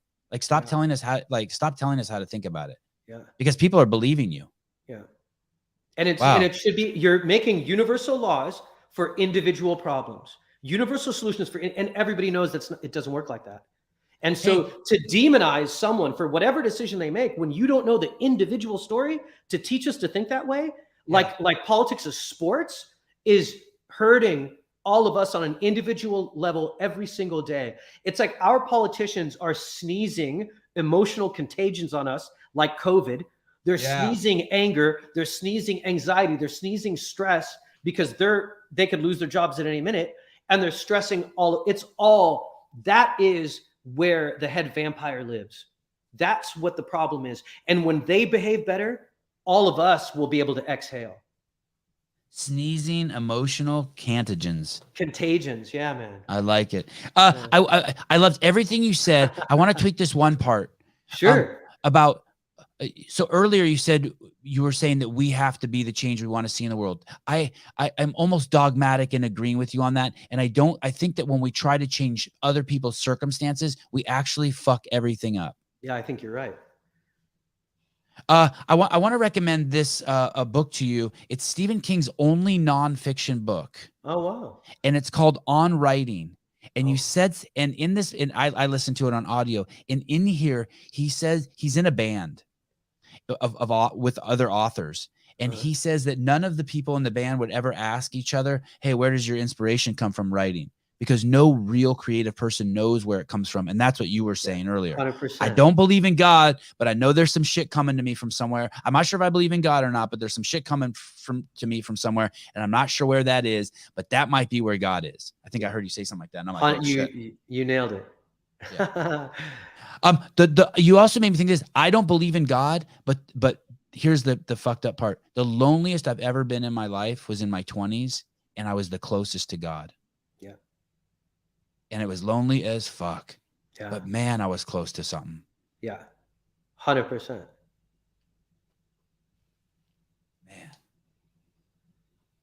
Man, oh man. Yeah. Rehab. Yeah. Yeah, I had a drug. That sounds expensive. It was expensive. But I mean, at the time, I was making really good money. I was a vice president of a pretty big advertising agency, and I was very good at creative through and through. Yeah, I mean, well, okay. I'm an immigrant, so the idea of picking a job in entertainment wasn't in my wheelhouse. I picked advertising because I thought this is how you can get paid for being creative. So that was the only reason why I picked advertising. And that's when I had the problem, because I was very good at a job I didn't like. Although I respect it now, but at the time I didn't like that job very much. But I was very lucky because I found out that I wasn't addicted to drugs. I was addicted to not feeling sad. I grew up always being told, like, on top of growing up in a macho neighborhood with a boxer dad, I was taught that boys don't cry. And I made Someone told you that? Someone told you that? Oh my God. My dad, I had a joke about it where I said the first time my dad said, stop crying, be a man, is after the doctor slapped me in the butt and said, it's a boy. Like, wow, it was okay. Like, my dad did not like crying. And the other thing is, I was the funny guy to my friends. So when I was sad, they looked at me like, what the fuck is going on? Like, right. We don't, my sense of humor was my identity. Right. So I was taught, almost like Pavlov's dog, when you're sad, people get away from you and people don't recognize you and they don't like you. Right. So I was lucky that I found out that I wasn't addicted to drugs. I was addicted to not feeling sad. And so anytime I felt sad, I'd go to drugs. And that became a problem. Did you ever go to jail? Did you ever get caught for drugs? I got real close. I did go to jail, not for drugs though, but I'd say as a consequence of drugs. Yeah. But it was just, fortunately for me, it was an overnight thing. And I was fortunate enough and privileged enough to have a good lawyer. Yeah. And, but I got lucky. I had a very good therapist, because for me, when I went to the 12-step program, that was an audience and I was a comedian. Yeah. and I was born a comedian. So I wanted them to like me. Right. And so I manipulated my situation. But then when I had a therapist, and it was one-on-one in front of a guy that was smarter than me and had seen a lot of people that came from where I came from, he was just like, stop trying to be funny. And I was like, and it was like telling an Italian, stop using your hands. I felt like I almost stopped talking. And then in the middle of the story, he said, or in the middle of the session, he said, what are your goals? And I said, I want to stop doing cocaine. And he goes, no, that's too much. And I'm like, what? He's like, I mean, your goals for this week. I'm like, yeah, I'm going to stop doing cocaine. He's like, no, that's too much. I don't want to take away the cocaine until I figure out what you're medicating. I want to find out what you're medicating before I take away your medicine, even if it's bad medicine. And when he said that, I immediately trusted him. So then my goal became to do less cocaine. But I had a therapist telling me, it's okay, keep doing it. Why was it bad to be funny in your sessions? And because I was avoiding the pain. Like I made a joke, for example, I made a joke that it was very weird to be bullied by your own father, because sometimes when I look in the mirror, I'd see the bully's face. And I said, it was very, and he said, is there anything strange or unusual? And I go, every once in a while I tell him about something where it made me feel something, but my brain didn't understand it. And one of the things is that I always looked like my dad when I was brushing my teeth. And I stopped looking at myself in the mirror when I brushed my teeth, and I ended up always getting toothpaste on my shirt. So at the session, the therapist noticed, and I go, yeah, I always brush my teeth away from the mirror. And he goes, why do you do that? And I said, because that's when I look most like my dad. And then several sessions later, he brought in a mirror and he said, show me how you brush your teeth. And I'm like, what? He's like, just pretend you're brushing your teeth. And I went like this. I gritted my teeth and I made a fist. And that broke my heart. You know, it broke my heart that the time I looked most like my dad is when the face he made when he was right about to hit me. And that kind of shit, I wasn't ready for that. I wasn't, I hated the therapist. He would tell me things that would make me hate him, and I would not go for a month. And then I'd go back. And it was just like stuff like that, like you hated the fact that he pulled like the curtain up on that. Yeah. Because I just wanted to be happy. And he made me understand, like, you're not going to be happy until you talk about what makes you sad first. Because I was just covering the sadness instead of trying to scoop it out like the cancer that it was. Can you do that by yourself? I think now I can. I think now he's given me the tools. Not only, it's really funny because everyone always talks about tools, but really for me, it was the perspective. He gave me his eyes, which were the eyes of forgiveness, like being able to like forgive myself and forgive my dad. Like when I thought of my dad as a predator, I could never forgive my dad and I could never forgive myself. But when I thought of him as a victim, I understood that my dad was abused too. And the guy that abused my dad was like a vampire, bit my dad, turned my dad into a vampire. And then my dad bit me. And now it's my job to break that cycle. Yeah. When that anger went away and I wasn't mad at my dad anymore, and I said, no, my dad is like me, a victim. I'm not like him, a predator. And that energy change, man, it was a life changer. But it took me years to accept it. How did you find this therapist? Actually, it was very funny. It was a comedy teacher. And you know, I was in a comedy class, a workshop for like experienced comics. It was like a writing workshop. And I wrote a joke about child abuse. And he started to give me feedback about the joke. And he referred to my dad the way I referred to my dad and said, okay, it's obvious your dad's an asshole. And I couldn't hear anything else.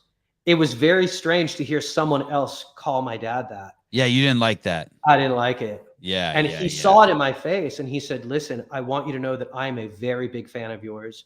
I love your comedy. I think you're, not only do I think it's good, I think it's important. He said, but I can't have you back in my class until you go to therapy because I feel like I petted a dog and the dog started growling and I don't want to get shit. And he goes, and I don't want to get bit and I don't want you to bite. Shit. Shit. His name was Jerry Katzman. This is crazy. Yeah. Jewish guy. And hey, to this day, another Jew psychologist. This is fucking crazy. Yeah, man. He changed my life. He made me feel, imagine someone going up to you and saying, I'm wearing X-ray glasses. That's what it felt like. I'm like, what the fuck? Yes. I felt so naked, you know? And, but I loved him and I loved the kindness that he'd had throughout the class. And I think he was very measured. And when he made the decision to expose me, he showed me first that he loved me as a brother and showed me kindness, not just to me, but to my peers. And I knew that I couldn't have my brain trick me into believing he was a bad guy. He wasn't a bad guy. He was a good guy. And his intention wasn't bad. It was good. And so it took me a while to get through that. It took me a year to go back to his class. But I eventually went to the therapist and he was amazing. This was in New York City? This was actually back in LA. Crazy. But I kept using him. I mean, story. we would Skype on or over the computer. We started having sessions. It was twice a week to once a week to once a month. And it was, yeah, it was fantastic. It was a life-changing experience. It's why I hate what happened to my dad. I hate that my dad believed that the right thing to do was to keep away from me. If you ask my dad anything about me, he's never had a conversation with me that lasted more than 5 minutes. It's heartbreaking. And until he got cancer. So to me, cancer wasn't a bad thing. Cancer was the first time my dad told me he loved me. So it's really taught me that bad things aren't always bad. You know? Are you gonna have kids? You know, it's a funny thing. I think it's something. My wife and I got married, and we both agreed that we weren't, and that we didn't want to have kids. Right. But I love the shit out of this woman, you know, and she loves me, and I'll tell you, she's hot. She's hotter than me, so I loved her. I saw her. Right away. She is hot. You She know? is hot. I saw She's her. hot, and she's great, and she's loving, and she's kind. But I didn't really know what love was. I didn't really know I loved her until she started talking to me about the stuff that I experienced in my childhood, and started telling me that she forgives me and made me feel like no matter what I do, she'll always love me. You can't feel unconditional love until you're 100% vulnerable. And when I was 100% vulnerable and expecting to feel for someone to say, you are too broken, I can't be with you. Mhm. Instead, she told me, I love you even more. Yeah. That's when I was like, I don't think I could love anyone more than I love this woman. And it was the first time that we thought, hey, maybe we can have kids. You make a love child. You make a love child. Yeah, you maybe. work through your shit. Yeah. Yeah. So it's something we're thinking about now. We have a cat, and we're going to build up from there. I was with my wife for 20 some odd years. We knew we would never get married or have kids. We thought people who got married were just tools. Like you're just following in the step of the man. And we never thought we would have kids. And then when I was 43 and she was 39,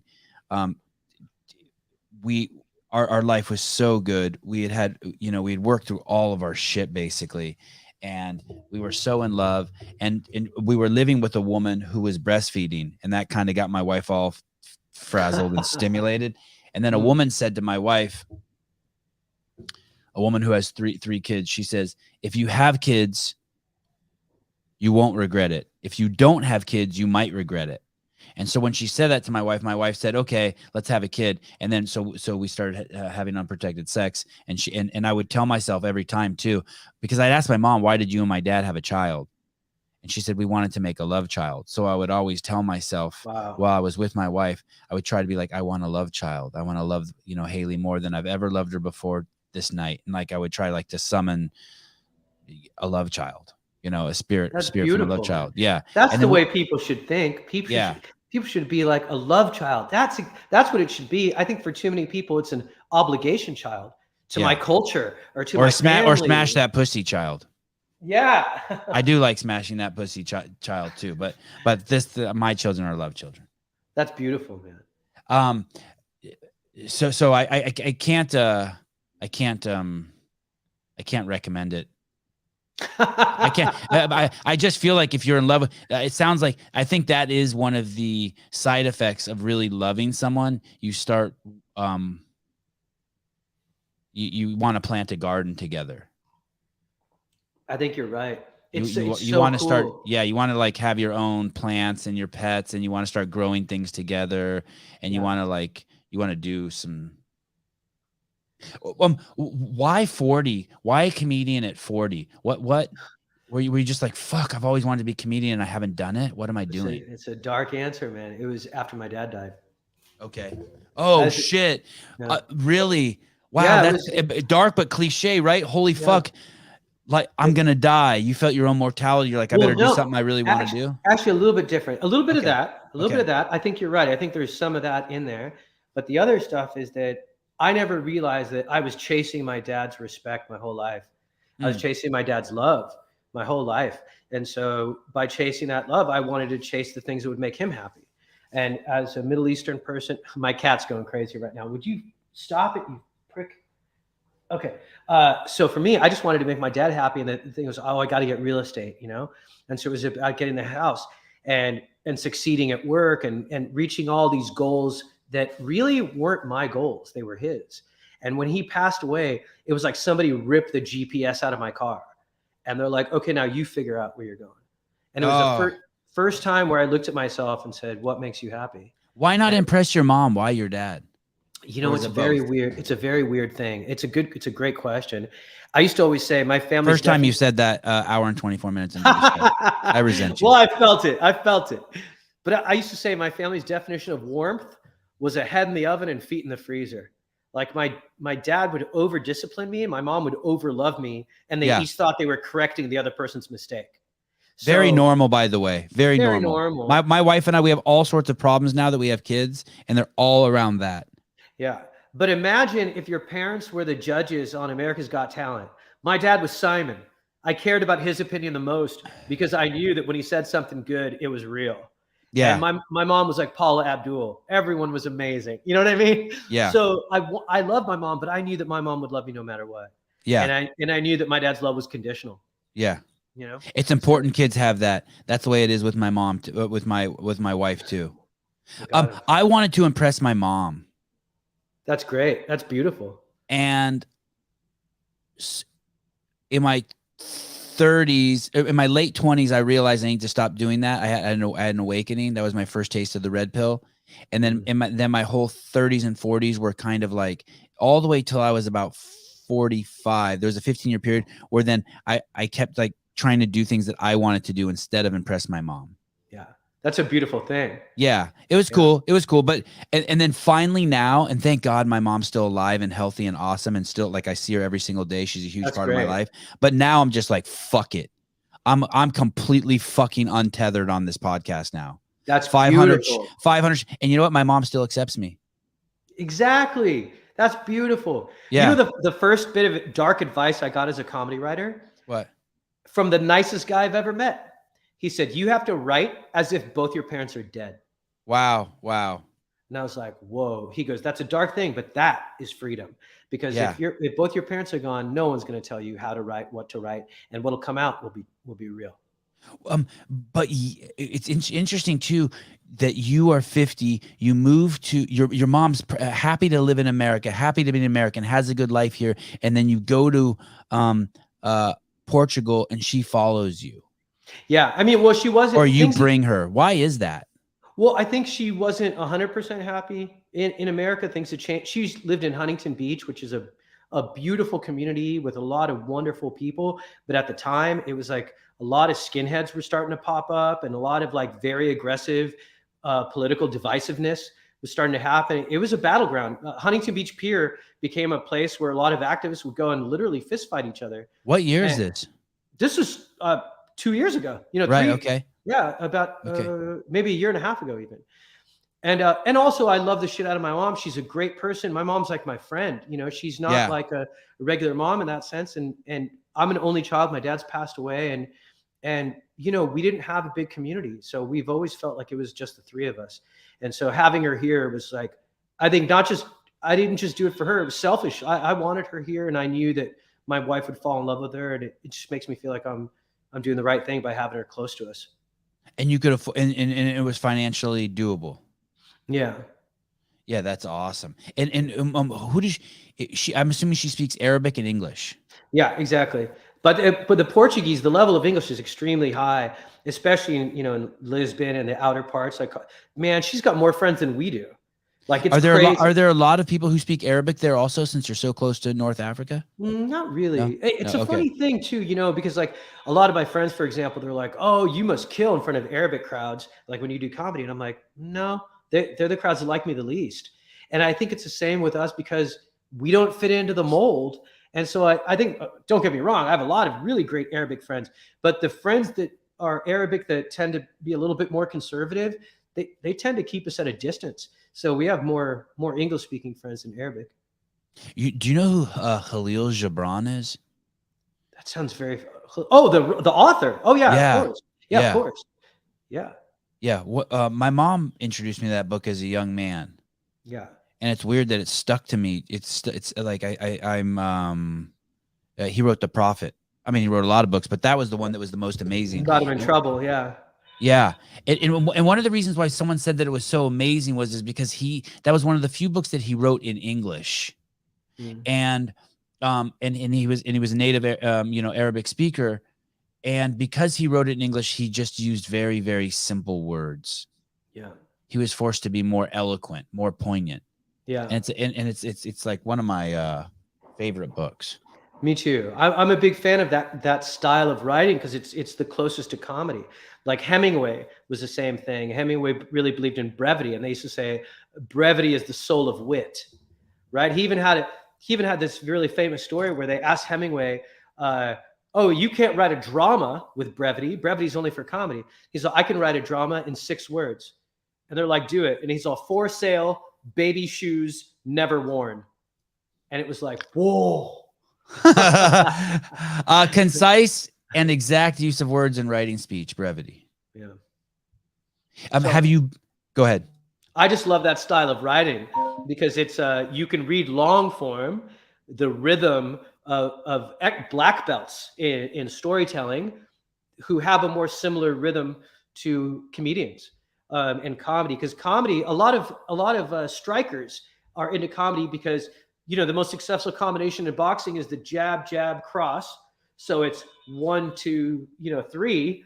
The 1 and the 2 have the same power. The 3 is powerful. And in comedy, it's setup, premise, punchline. Same, big. So that bump 1, 1, 2, same, big is the secret sauce to comedy and storytelling. That's good. Do you want to take that call? We'll listen. You know what? Let me get I think it's the front door. Let me get the door real quick. Is that cool? Oh, totally. 1 sec. Good. I'll be right back. Potty break, everyone. Take a potty break. Go pee. I want to hear how he got started in comedy at 40, like what he did, who wrote his first jokes, and then I'm gonna let him go. We're at hour and 30. Gibran from my mom. Your children are not your children. They come through you, but they are not of you. Rosemary Matosia. No, Khalil Gibran. It's weird. We have a great connection. For him being in Lisbon. Can Tamer's therapist run for governor of California? Oh, I hear him peeing. Do you hear it? I hear him peeing. He's taking a pee break. He's afraid because of the mass exodus of California to other states, and DeSantis is going to be his main challenge in future presidential elections. I took that a little out of context. Oh yeah, what Gavin Newsom is doing in Florida is crazy. He's only hurting himself. That's the contagious sneeze, emotional sneeze that he's spreading. That Tamer talked about earlier. He was talking about how our politicians are sneezing on us with an emotional contagion. I hope you don't mind. I listened to you pee. Did you really? Yes, I did. You could. There's no way you could have heard it all the way over there. We heard it. Listen, Tamer. Before you go, I keep getting distracted. I want to hear. So you're 40. Your dad passes, and so what do you tell me about this whole comedy thing? How like the first time you got on stage and how you had the balls to do that? I need to be motivated. I fancy myself as a comedian too, but like I just sit here and hide in my office and talk shit to people. No, I understand. It's a pretty wild story, and it's such an LA story. So my junior high school girlfriend was a girl whose brother was very funny, and her brother and I were kind of like the comedians at our school. And everybody would always argue about who's funnier, John or Tamer. It was John Silver or Tamer Kattan. And his sister is Arlene Silver, who is now married to Dick Van Dyke. Wow. Yeah, it's wild. So she was doing the makeup. Is Dick Van Dyke alive? Yeah, he is. He's wow. up there. He's doing great. He looks fantastic. He's in his 90s though. He's a much older gentleman. But she met him doing his makeup at the Oscars, and then she went on book tour with him doing his makeup for the book signings. And man, they just have a ton in common, and they click. When you see him, it absolutely makes sense. But she had bumped into me at a supermarket and goes, this is like 12 years ago. Right. And before they got married. And she goes, hey, you won't believe it. John is in North Hollywood tonight performing stand-up comedy. And I remember going, my brain exploded. I'm like, what? Because I looked at stand-up comics and there was no Google map from immigrant to stand-up comedy, you know? And so to see someone who grew up in such a similar way to me, where we went to the same high school and people liked us both in terms of our sense of humor, to see him become a professional comedian was a big thing. So I said, yeah, I'm coming with. So And your dad had passed at this point, just recently. yeah, my dad had just passed probably 6 months before. Okay. So And you hadn't met your current wife or girlfriend. You hadn't met her yet. No, I met her during the pandemic. Okay. Yeah. So she said, come see John perform. I went there. Not only was he the best comic, he blew everyone away. And I remember thinking, man, if John is so much better than everyone else, and if I'm just right in the middle, I could try this once and see what comes out. Right. And I'll tell you, the style of jokes I thought I was going to write, completely different than what I wrote. Because what I wrote wasn't what I thought was funny. What I wrote was kind of what needed to be said. You know? Okay. No, I don't know. What I needed to hear. I started, my okay. comedy was much darker than I ever expected it to be. I didn't really listen to dark comedy. I was like a fan of kind of silly comedy, you know, and I loved Eddie Murphy and Richard Pryor, and I respected when they get into the dark stuff. But I think I was kind of more of a Eddie Murphy fan than a Pryor fan, because Pryor was almost too dark for me sometimes. Right. And then I found out that I was kind of a dark comedian when I started. And then it, you know, it fluctuates through the years. It's like whatever affects me in the outside of my life is what ends up entering the inside of my comedy. And so where did you go your first time? So there was a woman named Judy Carter who wrote a book called The Comedy Bible, which is an amazing resource for comedy because it's just the fundamentals, right? Like I understood that being funny was like being tall, but being good at comedy was like learning to play basketball. Comedy was a craft. And I was a tall guy that didn't know how to dribble, didn't know how to shoot, didn't know how to pass, but my potential was big because I had comedy height. And so when I took the classes and started learning, oh, this is how you dribble, this is how you pass, and it started coming together. It was one or two jokes in a 5-minute set where the response was so big that I got addicted right away. And then I even had professional comedians. Usually when they have a showcase for a classroom, they have a professional comedian as a host or as the closer of the show. And so I had this, you know, pretty big comic come up to me and he goes, hey man, that joke that you wrote about child abuse, that's a killer joke. And he took the time to, you know, talk to me aside and say, you know, a lot of people are doing this for fun, or a lot of people are doing this as a bucket list thing. He said, but every once in a while you see somebody and you go, that guy's a comic. He's on, my friend, you're a comic. And I was like, whoa. And oh, wow. Yeah. Wow. That ties up. Wow. Now here's the crazy part. Did you let that stick when he said that? Big time. It had a massive influence on me. It made me decide to be a comedian. I pursued it fully. Years later, I'm now headlining this huge show and we're on the show together as peers. And I went up to him and I go, hey man, I just want to thank you because, you know, when I first started, you hosted my showcase. And he's like, oh yeah, I remember that. And I go, and you told me something that really stuck with me. He's like, really? What did I tell you? And I told him, he goes, I don't even remember that. And I'm like, dude, you completely changed my life and you don't even remember. He's all vaguely. And I'm like, yeah, you did. You really said that. There's a handful of things that people have said to me in my life that I've allowed to stick. And thank God they've all been positive. But it's amazing when something sticks. It is. It was like, it's very strange. It's almost like you don't realize that, you know, you can write a mission statement for a company, but it's almost like the mission statement for you as a human being is written by other people, by the influence of other people and other experiences. A mission statement is what happens to you as opposed to what you write when you're a human. My sister told me one time about 10 years ago, she said, you live a charmed life. It's a great compliment. And it stuck. And it gets me through some really crazy times. Yeah, me too. Some of the most mundane times too. Like, you know, like I'm somewhere and there's not a single parking lot and I'll hear my sister's voice, you live a charmed life. And then 2 seconds later, I find the best parking spot in the place. That's great. Yeah. But also, you know, times when things aren't, you know, going well. And I just remember, oh shit, I live a charmed life. This is just the path of the charmed life. And it always works out. Yeah. It's like this bridge, just that she said this one statement to me, and I can just make it a bridge for anything. Yeah. It's funny. My grandfather used to say this thing where he said, never get married until you've experienced every season of the woman you're dating. And I'm like, oh, you mean like a year? And he goes, no, not. He goes, being a kid is fun, huh? Yeah. He goes, not the seasons of the earth. You know, people have seasons too. He's like, winter for people is anger. Summer for people is happiness.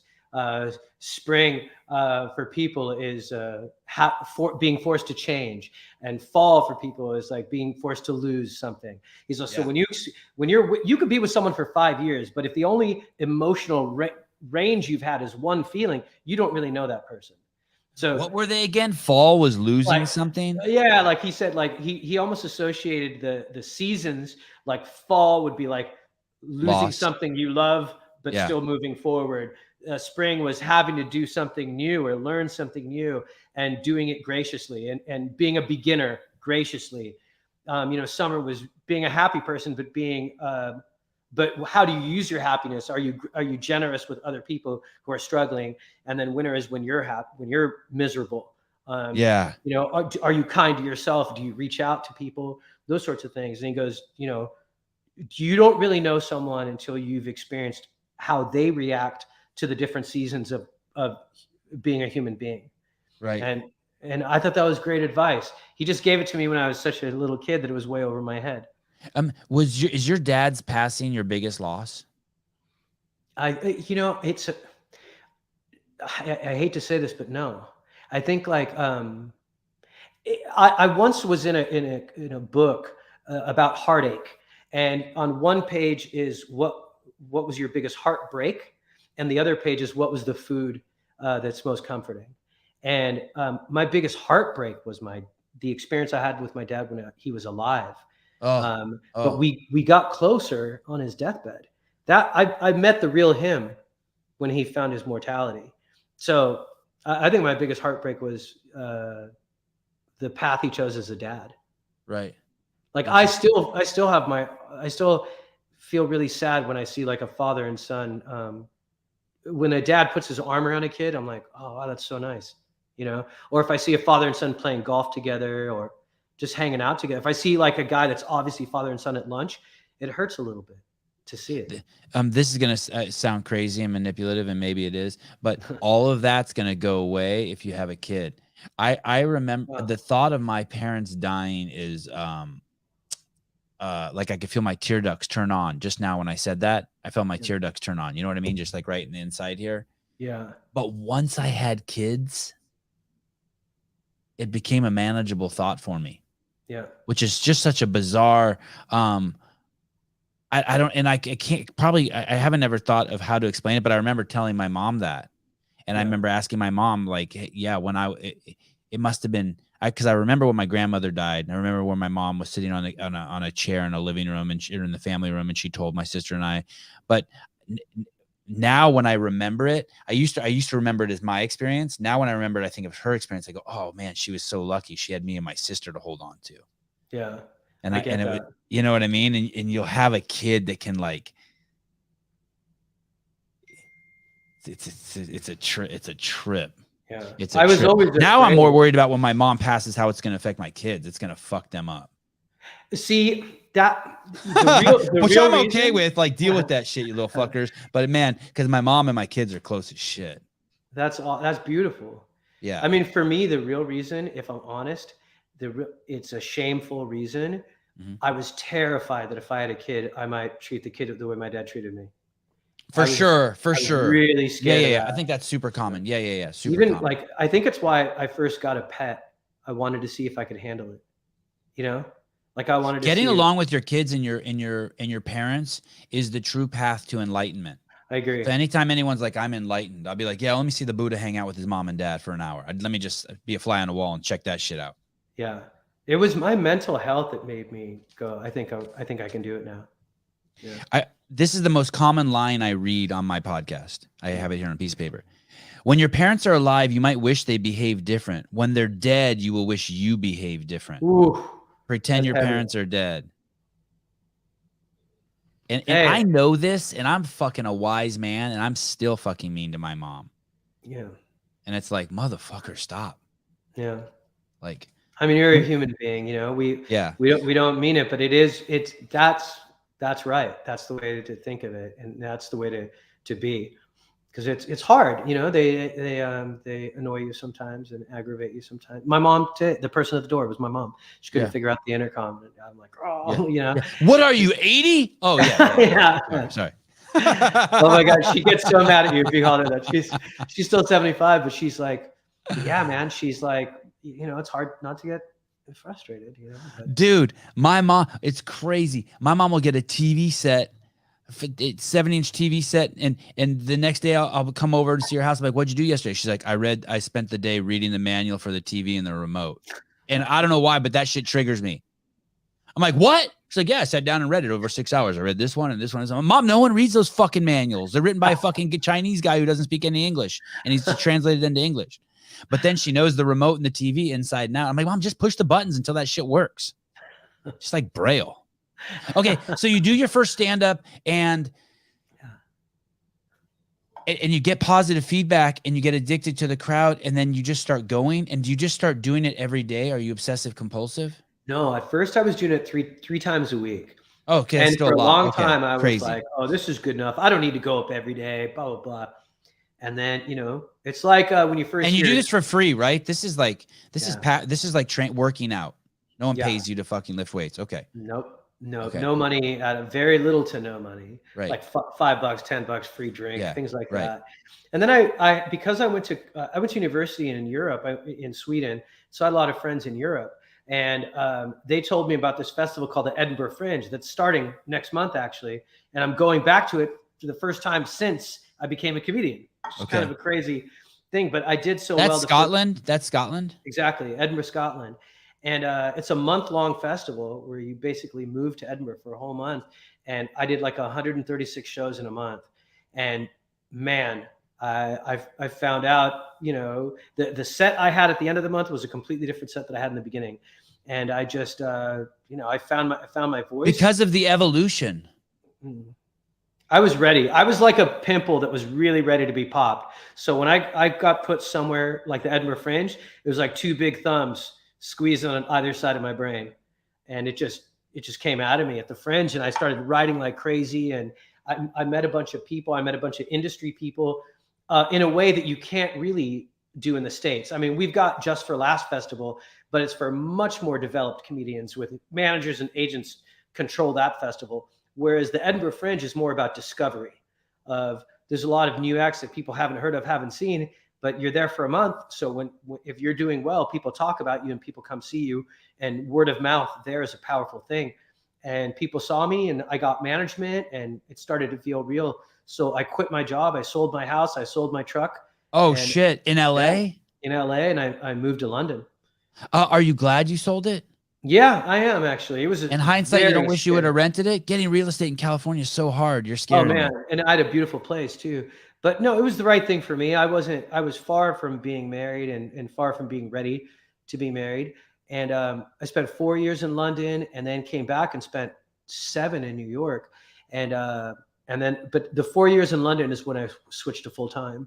And from time to time, after when I moved back to the States, I had to take project jobs in advertising. But the last 4 years, I've been full-time pro, no more project work, just doing comedy. It's amazing. And so 136 shows in 30 days is 4-point-something shows a day. Yeah. And I hadn't had that kind of stage time, you know, because I hadn't been in New York yet. New York, at one point, I was doing almost 10 shows a night. But so there's nothing like the Fringe. 10 shows a what? A day, starting in the daytime, you know, including open mics and stuff. I'd probably get on stage. The first time was around, 5, and then I get off stage at like 3:30 in the morning. And what are you on then? Are you just like shitloads? Are you on shitloads of caffeine or? Oh man, yeah. I mean, I'd probably have my first coffee at 6 in the afternoon, but otherwise the rush of being on stage, even if you have a bad set or a good set, and you're running from show to show and on the subway and, running around town. So you don't get tired till you get home. I never had a TV set in New York because New York put the fell and fell asleep. I would go home and pass out. Where do you see this ending? That's a great question. Definitely, it feels like a treadmill. You're right. It feels like a never-ending thing. For me, I feel like comedy is almost like digital hieroglyphics. These are my pyramid walls, where if I can write something that is good enough or reflective enough of enough people in society, that it'll get carved into that wall and it'll live longer than me or my dad or anybody else. And even along the way, if another Middle Eastern kid who's got a dad who came from a society that feels like therapy's wrong, that maybe it'll inspire a kid to go to therapy, because I mean, I am so much happier and so much healthier and a better son and a better husband and a better friend. And, if I could help a few more people like that, then that's when my focus changed from what am I going to get at the end to what am I doing now? It was doing shows, and repeatedly there being these guys in the background who looked very tough, guys that looked like Hell's Angels or fighters or whatever. And they always would go up to me and they'd talk about one topic, which was, hey, my dad used to abuse me too. Oh. And it was so funny. Like, these guys wore tattoos and muscles the way girls who were raped would wear turtlenecks or put on weight or do whatever. It was a form of PTSD. It was the masculine version of keep away from me. It is weird listening to comics and then having them on the podcast, because they're making jokes, like you make a joke about your cocaine addiction, and then it's almost rude to bring it up in a real scenario just because they brought it up as a joke. It's interesting. I mean, because you're making yourself vulnerable. It's kind of like when your wife tells you something and then 3 days later you throw it in her face in a fight. It's like not cool. Yeah, you know what I mean? Right. Should be like, hey, I'm so sorry, I was in a bad mood yesterday. And then 3 days later, you're like, and you're always in a bad mood in the morning, and you admitted it. And you're like, oh, fuck you, but that's a fucking low blow. You know what I mean? Yeah. We're kind of like porn stars that way, where the rules amongst each other seem very lawless. But if you're an outsider, that doesn't mean I'm going to get naked in front of you. Right. You know what I mean? Tamer can put his finger in my ass, but that's it. Like, not every dude can do it. Yeah. Yeah.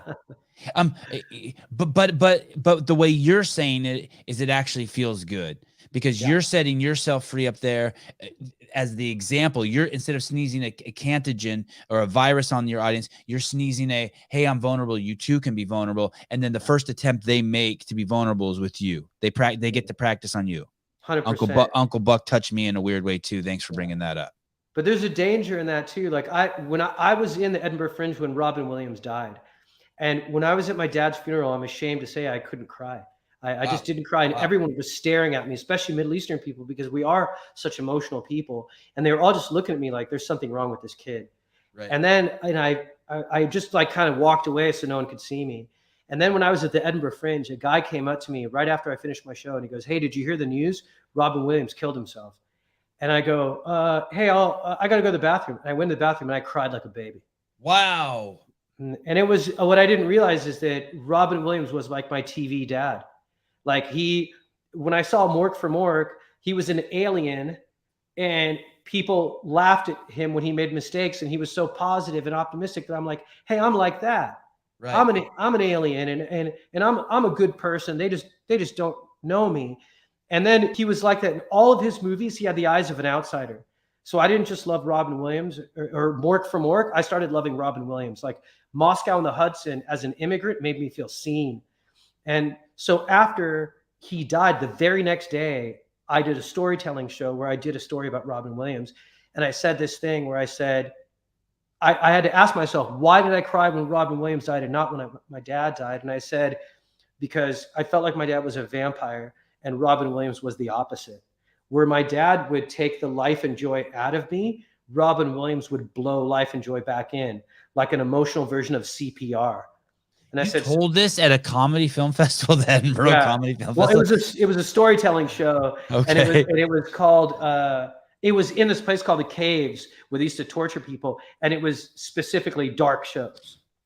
Right. And the last line I said is that my dad didn't teach me a lot about how to be an adult or how to live life, but Robin Williams did. And the last lesson he taught me in the tragic taking of his own life is, if you choose this noble profession, if you choose to blow life and joy into people, you have to always remember to stop before you run out of breath.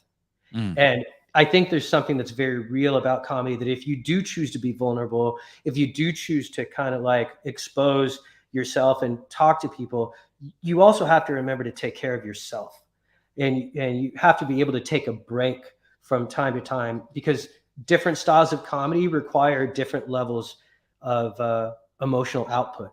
And you do have to remember to take a break, lest you harm yourself. You have to take care of you, just like on an airplane. You have to put the oxygen mask on you before you can put it on anybody else. What speaking of taking care of, what do you do to train to stay in shape? I'm a huge fan of boxing, so I don't spar anymore. My wife made me agree, because I kept getting hurt a little bit. So now I train with the heavy bag during the day, and I do weights. And now I'm a bigger fan of cardio than I've ever been, because I used to hate cardio, but especially running. But during the pandemic, I didn't really have a choice. So it made me fall in love with running. So now I really like running, not just for the cardio, but for meditatively. I really like it too. I get a lot of ideas when I run. I'm going to show you. This is I do this thing so yesterday I probably watched at least, I don't know, at least an hour of your content. Oh wow, thanks, man. While writing this, I ride this a lot. Wow. I have this in front of a TV set. Yeah, That's great. yeah. So I ride this. So I put headphones on. I'll ride that for 10 minutes, break a sweat, and then I'll stretch a little, and then while I continue to watch content, and then I have my phone there. I'm taking notes, but then then I'll do like intervals and then push-ups and pull-ups, or I got a bob. I'll punch the bob. Oh, that's great. But I highly recommend one of these, especially because running can get kind of hard on your body. Yeah, that's a good point. This thing is so awesome. Yeah. Every boxing gym has a very similar bike, like the fan bikes. Right. Great. Right. Is it different than a regular No. It's just one of those. It's right basically on. just, the Schwinn Airdyne, the old school Schwinn Airdyne. Yeah. I love those bikes. They're great. I mean, I used to always hop on those things, especially for boxing. If you can't breathe, you can't fight, and Right. so cardio was really important when I started focusing on boxing. I love those bikes. They're great. Yeah. Awesome. Okay. Yeah, I figured. And your dad was a boxer. Yeah. Do you hit mitts still? Yeah, I will sometimes. But yeah, for sure. It's fun. It's fun to practice combos and stuff like that. Was he Golden Gloves? Is that what that is? It was the Egyptian version. He was almost in the Olympics. Wow. Yeah, that's really cool. Have you been on any other podcasts? Yeah, I used to do a ton. When I was in the States. In Europe, I'm kind of like, the podcast scene is less mature. It's there. There's great podcasts, but I'm also kind of new again as a comedian here. So I'm really happy this past year. I've like kind of showed up on the radar. So I'm starting to do more and more podcasts. And I imagine during the Fringe, where I'll be, have access to a lot more podcasters, I'll be able to do more there. But yeah, I used to do tons, and I used to have my own, obviously. Right. You're not doing that anymore? I'm not, but I'm going to do one that's a little bit more mobile when I'm on the road, because I'm definitely going to do episodes with my mom, since we're both back in the same country. But I couldn't do it for a while. But it's a new podcast is definitely coming before the end of the year. Awesome. Well, the reason why I asked is because when I was looking on YouTube, I could not find podcasts with you unless I went over to Spotify or iTunes. So, oh, wow. Really? I mean, I could find yours. They tried to bury us. I just couldn't find you on with other people. But maybe it's because you've done so and you're publishing a lot on YouTube now on your YouTube channel. So maybe it's because you've done so much and it's kind of just got pushed way down. Yeah, it might be. That might be the case, because I've definitely done a ton. Thank you so much, man. Man, thank you. It's been a great conversation. It was nice to finally meet you. I always heard great things. Yeah, absolute pleasure. I thank you for letting me coming and swimming in the deep end with me. Thank you. It's always an honor to do that with another human being. I agree. It was great to meet you, man. It's a great. I feel like if we met in real life, I'd give you a hug. Oh, of course. I'd squeeze you. Wouldn't let you go. An uncomfortable 10-second one. Tamer, we have each other's phone number. Text me anything appropriate 24 hours a day. I don't sleep by my phone. You're always welcome. Attaboy. That's great, man. And when I'm back visiting LA, let's grab some food. I would love to do that. All right, that's a deal. It's done. All right, cheers, man. Man, thanks a lot. Okay. Bye-bye. Bye-bye. Have a good day. You too. Tamer. Kattan? Tamer Kattan. Wow. I mean, him and Justin Nunley now. They hold the two best comedians. What a show. What a show. I wonder if I was supposed to do something. I went a half hour past my time. Usually at 8:30 a.m. I'm supposed to go leave this room and go start my day with my kids. Oh, what is this? Looks like tomorrow's podcast is being rescheduled. Idris. Let me see this. What's going on here? I apologize. We're gonna have to reschedule our show with you. We're rescheduling with him. Oh, all right. All right. I see it, Souza. I see it.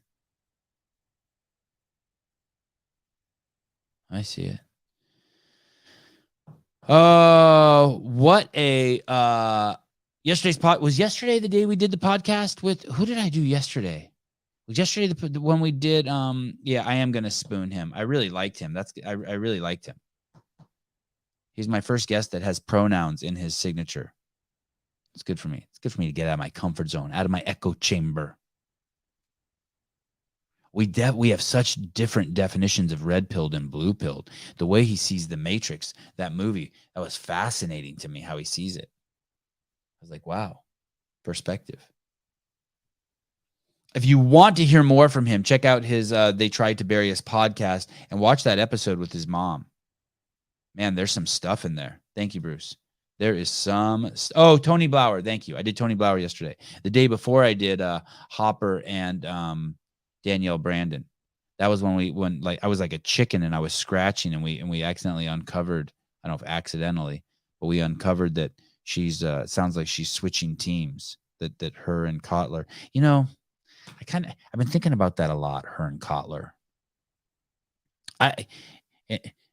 And I don't know what happened. I mean, there's obviously some things that are completely non-negotiable, right?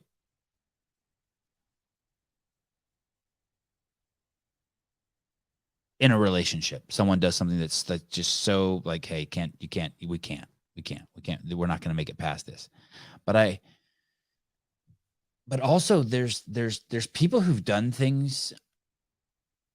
I was going to say to me, but that's the wrong way to talk about it. There's people who've done things that you need to keep the relationship going because it's what everyone else does is end the relationship. And maybe you need to change the distance between you and that person. But ending the relationship, I feel like is not...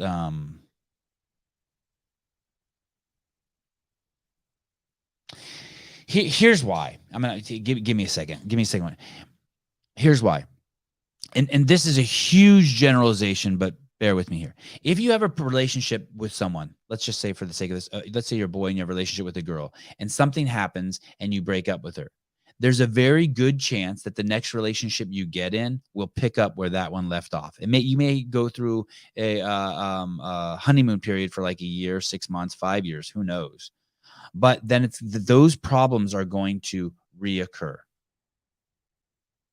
And so there's things you have to work through with people. You can't just be jumping from person to person to person to person. And I'm the first to admit that you know, it just pains me. You know, I like Justin Kotler and I like Danielle Brandon and I want goodness for them. And so it's just uncomfortable for me that they would have a struggle. But sometimes that struggle needs to evolve. I mean, God knows, me and my wife had to fight 10,000 times about the same subjects, thousands of times before we got peace. And we didn't get peace by changing the circumstances. We got peace by working on ourselves. Maybe Danielle Brandon leaves no room for people to fail her, no chance to work through anything. Who knows? Yeah, or maybe Justin Kotler. Who knows? But also, I think we talked about it with her on the podcast. I mean, she's had a. I mean, her life has been. She fights in life. Like that's what she does. So, and I've known other people who fight in life, and like they need to fight. And so sometimes, like I'm good. I'm good like that as a friend. I know how to fight. I can fight with someone and still be their friend. I mean, we can really fight, like really fight. And I'll let you play dirtier than me so that I can hold it against you later. If you know what I mean. The Jason Hopper, Danielle Brandon podcast was one of your best. Keep stirring it up, my man. And bringing Hiller was genius. Bringing in Hiller. I know.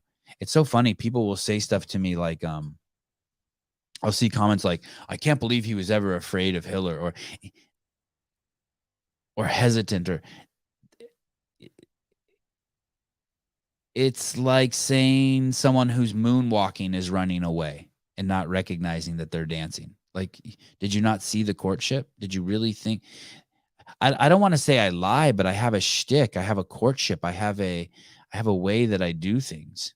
It's not a lie. It's just me dancing.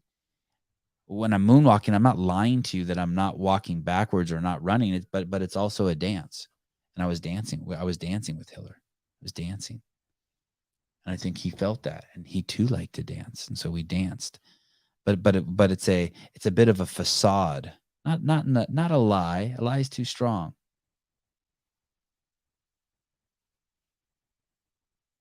A lie is too strong.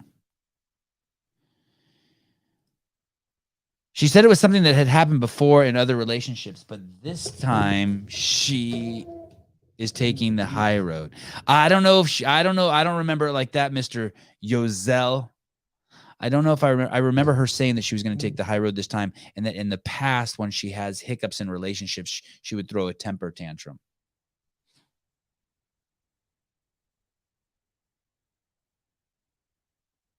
I haven't called Justin or followed up with her. I thought about following up with her. Do you know what someone fucking texted me yesterday? So I've been telling you about this guy that I'm friends with, who I really want to have on the show, who he has a OnlyFans page, right?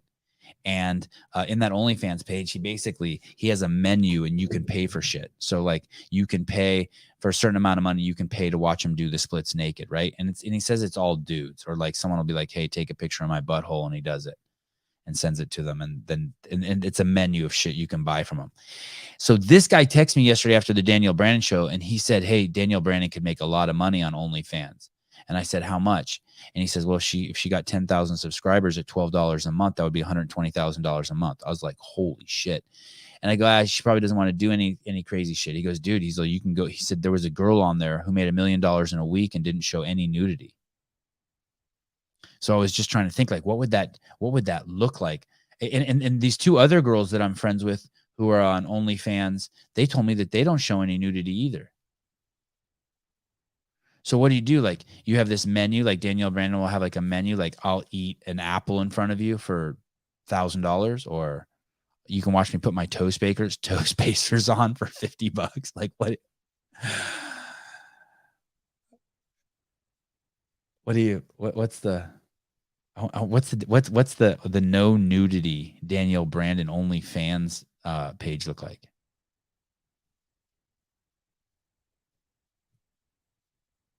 That's $1.2 million a year to supplement her CrossFit Games earnings, prize money. After taxes, that's $30,000. No, she probably. I think if you make 1.2 million, you could probably keep 700,000. Oh.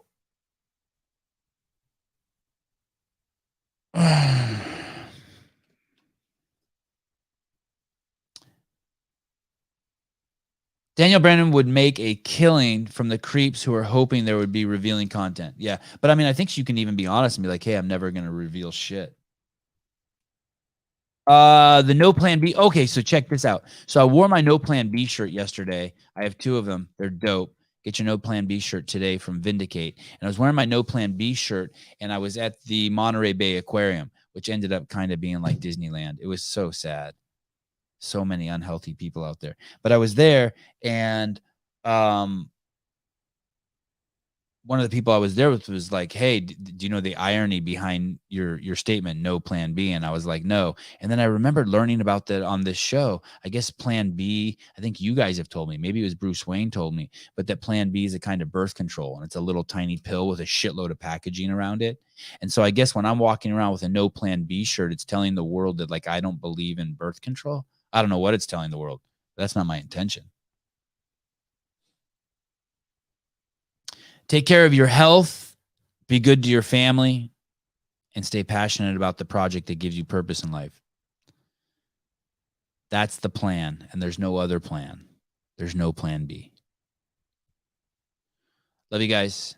See you tonight. Tonight's show is going to be great. Super excited about it. JR and Brian Friend will be on again.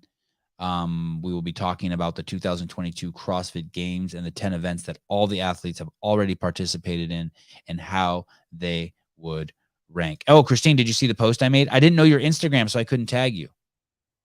Oh, it's a pill for not getting pregnant? You take it before you fuck? Or after? Oh, morning after pill. Easy, Christine. I'm not giving away any of my easy. All right, guys. Love you guys. Have a great day, and I will see you guys tonight.